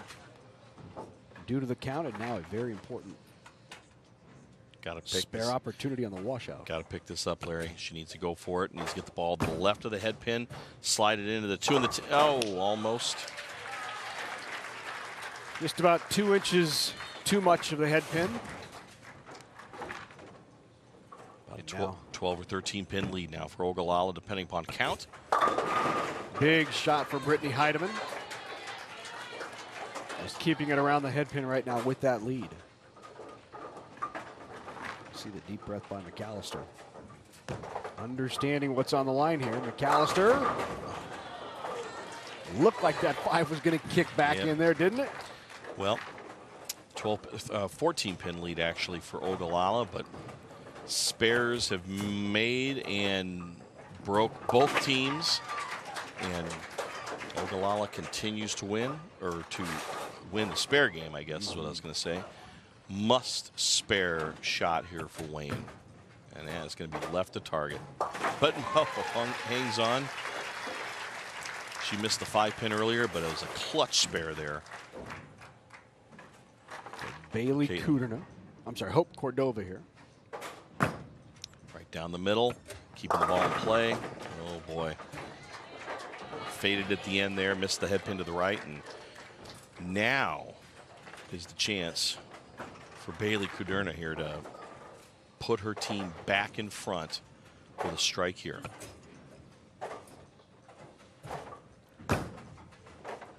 Right up the boards, Kuderna. Oh, what a great shot. Just did not carry the 10. So now Cordova. An important conversion here and a tough one, but got it. Oh, that is so clutch for the Indians. That might have been right there a state championship saving spare on a very tough spare. Extends that lead to 11. Now this is a must spare shot virtually. That's going to have out to there. Slide in.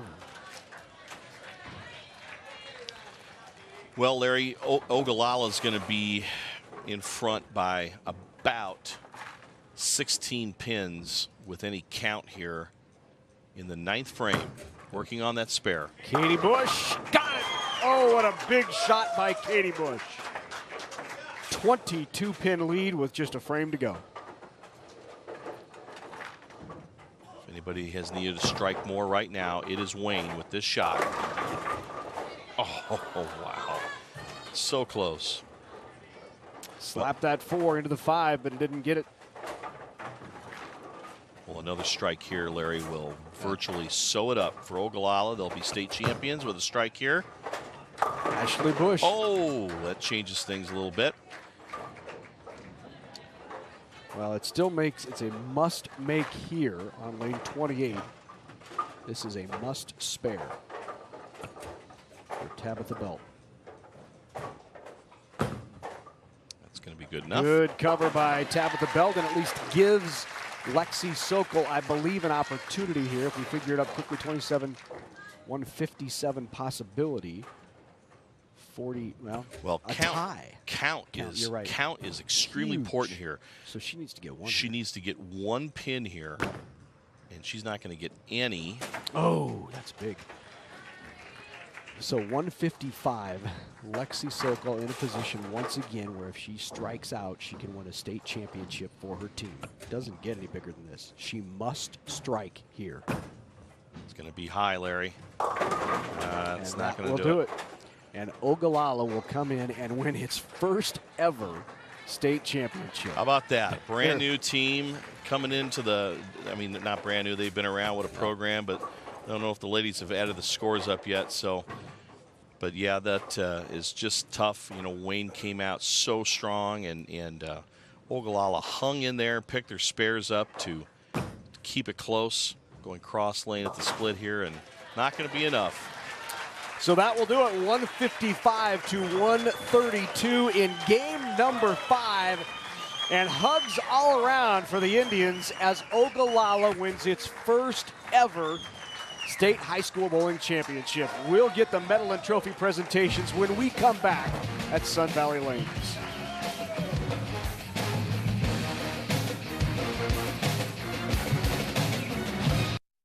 Programming on NET television is made possible in part by U.S. Bank.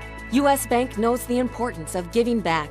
That's why we're committed to supporting charitable, educational, and service organizations in communities across Nebraska and the nation. In 2014, U.S. Bank employees have already provided more than 3,000 hours of community service in Nebraska, and we are dedicated to continuing that support. U.S. Bank, serving you in Nebraska. Member FDIC. Behind your outlet are more than 6,000 public power employees working tirelessly to generate and deliver safe, affordable, reliable electricity 24 hours a day, 365 days a year. Since they are customer owners themselves, you can count on them to have your best interests and those of the community they serve at heart. Neighbors serving neighbors. That's public power.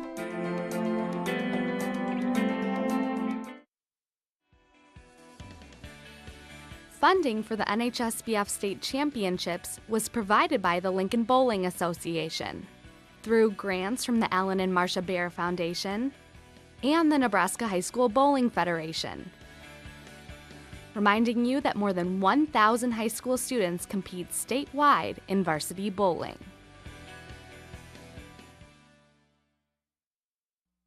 Whether it's spring planting, fall harvesting, or just a drive across the state, soy biodiesel helps a diesel-powered engine operate in a demanding job. Soybean oil from Nebraska soybeans makes biodiesel a renewable fuel that's also environmentally responsible. The soybean checkoff plays a major role in supporting the use and availability of biodiesel. The Nebraska Soybean Board, growing opportunity from the ground up. For me, asking why is just getting started. It's more than an activity. It's me doing what I love. I'm not a stereotype. When I rewrite the rules, things get better. I know that all these experiences matter. These moments will help me become something more. Little things always lead to something bigger. Do it. Track it. Earn it. What you're doing now will help you get scholarships later. Find resources from Education Quest at trackyoursuccess.org. Back at Sun Valley Lanes in Lincoln, Nebraska, Ogallala wins the final 155-132 and takes the best of 5, 3 games to 2, winning a state championship. Let's go down the lanes. Here's Steve Simpek. Thanks, Larry Boy. Well, we've got our brand new champions, first title ever for the Ogallala Indians, and I've got Coach Carrie Barnes, and I've got the senior Ashley Bush here. It's covered in glitter. She loves glitter. So you guys lost in the semis last year and came back to win this year. So quickly, what was different, from last year, other than winning the state championship? Was there anything different about this year? Would the experience from last year coming almost here to the arena finals help you guys out? Yes. I think our whole team, I'm proud of my whole team. We all work together, and I think that's why we're here. How often do you guys practice back in Ogallala? Mondays and Fridays. That's great. And Coach Barnes, 8 years for the program you've been coaching, and you guys are one of the teams that's really furthest west that we get here for the state finals. Who were some of the teams that you had to compete against this year? We competed against Kearney Catholic, Grand Island, and Broken Bow. So, nobody close by. Chase County, they were our closest competitors, so they were kind of our travel buddies from the western side of the state, so, yeah. And you've got a few juniors and seniors on the team, and I'm hoping you've got the pipeline stocked ready to go to replace seniors like Miss Bush here to keep the streak going. Well, next year's going to be tough. I have 3 juniors, so I'll lose 3 next year, so hopefully I can get some freshmen on the team and build up our stock, as you said. So, yeah. All right. Well, congratulations, ladies. The Ogallala Indians, their first state championship. Larry, back to you. All right. Thanks very much, Steve, and congratulations once again to the Indians of Ogallala. They are the state champs for the first time in school history. Great smiles on the face there of Ogallala. Now time for the trophy and pin presentations. Let's go down to our public address announcer. Here's Dwayne DeMode. Ladies and gentlemen, how about another nice round of applause for our 2 finalists?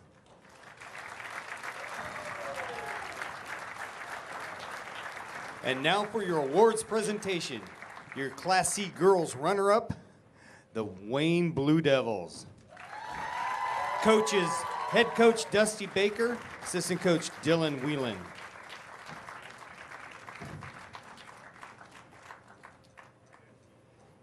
Caitlin McAllister.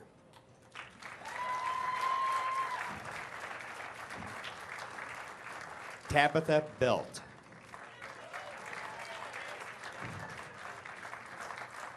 Bailey Kundra.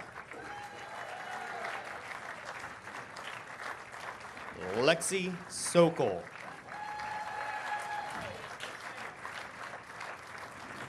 Sabrina Holstein. And Chantel Walker.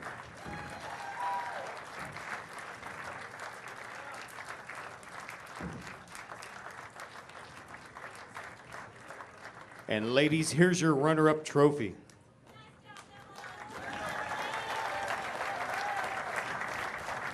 Congratulations, Wayne, for your Class C girls runner-up.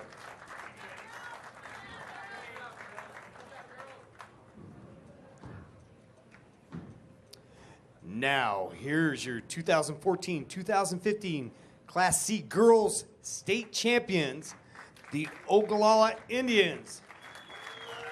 Head coach Carrie Barnes.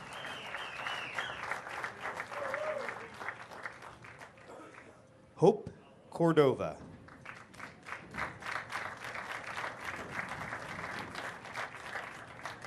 Brittany Heidemann.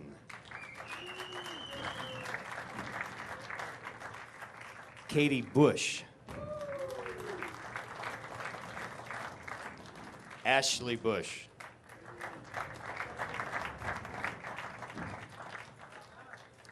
And Carissa Barnes.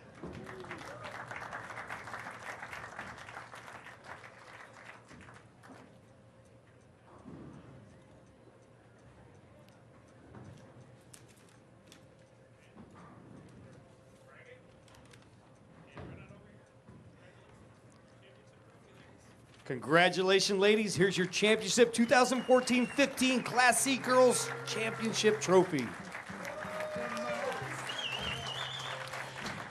So congratulations once again to Ogallala, state champions in Class C, first ever state title. Coming up next, we'll head to Class B, where it's going to be a classic showdown between two terrific programs. Hastings takes on Pius 10th, coming up next. Whether it's spring planting, fall harvesting, or just a drive across the state, soy biodiesel helps a diesel-powered engine operate in a demanding job. Soybean oil from Nebraska soybeans makes biodiesel a renewable fuel that's also environmentally responsible. The soybean checkoff plays a major role in supporting the use and availability of biodiesel. The Nebraska Soybean Board, growing opportunity from the ground up.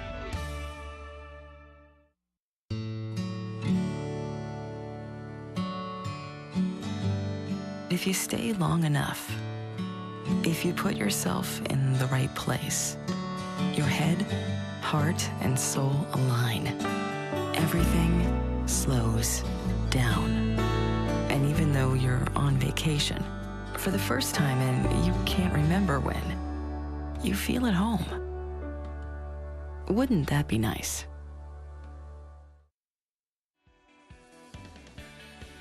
Funding for the NHSBF State Championships was provided by the Lincoln Bowling Association through grants from the Alan and Marcia Bear Foundation and the Nebraska High School Bowling Federation.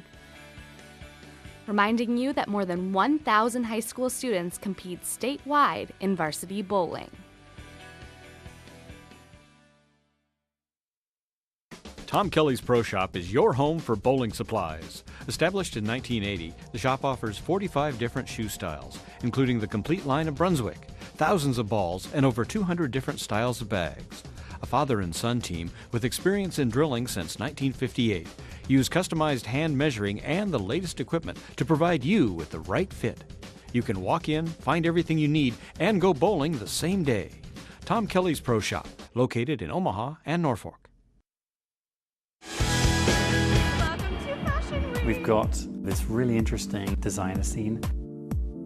What I want to do is take you to a place that brings out the emotion out of the viewer. Feel the good vibration. We have risen to such a high level. I'm amazed that there's still so many people that don't know we even exist. Pelicans are kind of one of our B-52 bomber birds, if you will. Humongous wingspan. Watch these stories and more at natnebraska.org/Nebraska Stories or on the NET Nebraska app. NET Sports brings you all the action from the NSAA High School Swimming and Diving Championships, Saturday, February 28th, live from the Devaney Sports Center in Lincoln. Watch NSAA High School Swimming and Diving Championships beginning at 11 a.m. Central on NET1. A live webcast will be available at our website and on the NET Nebraska app.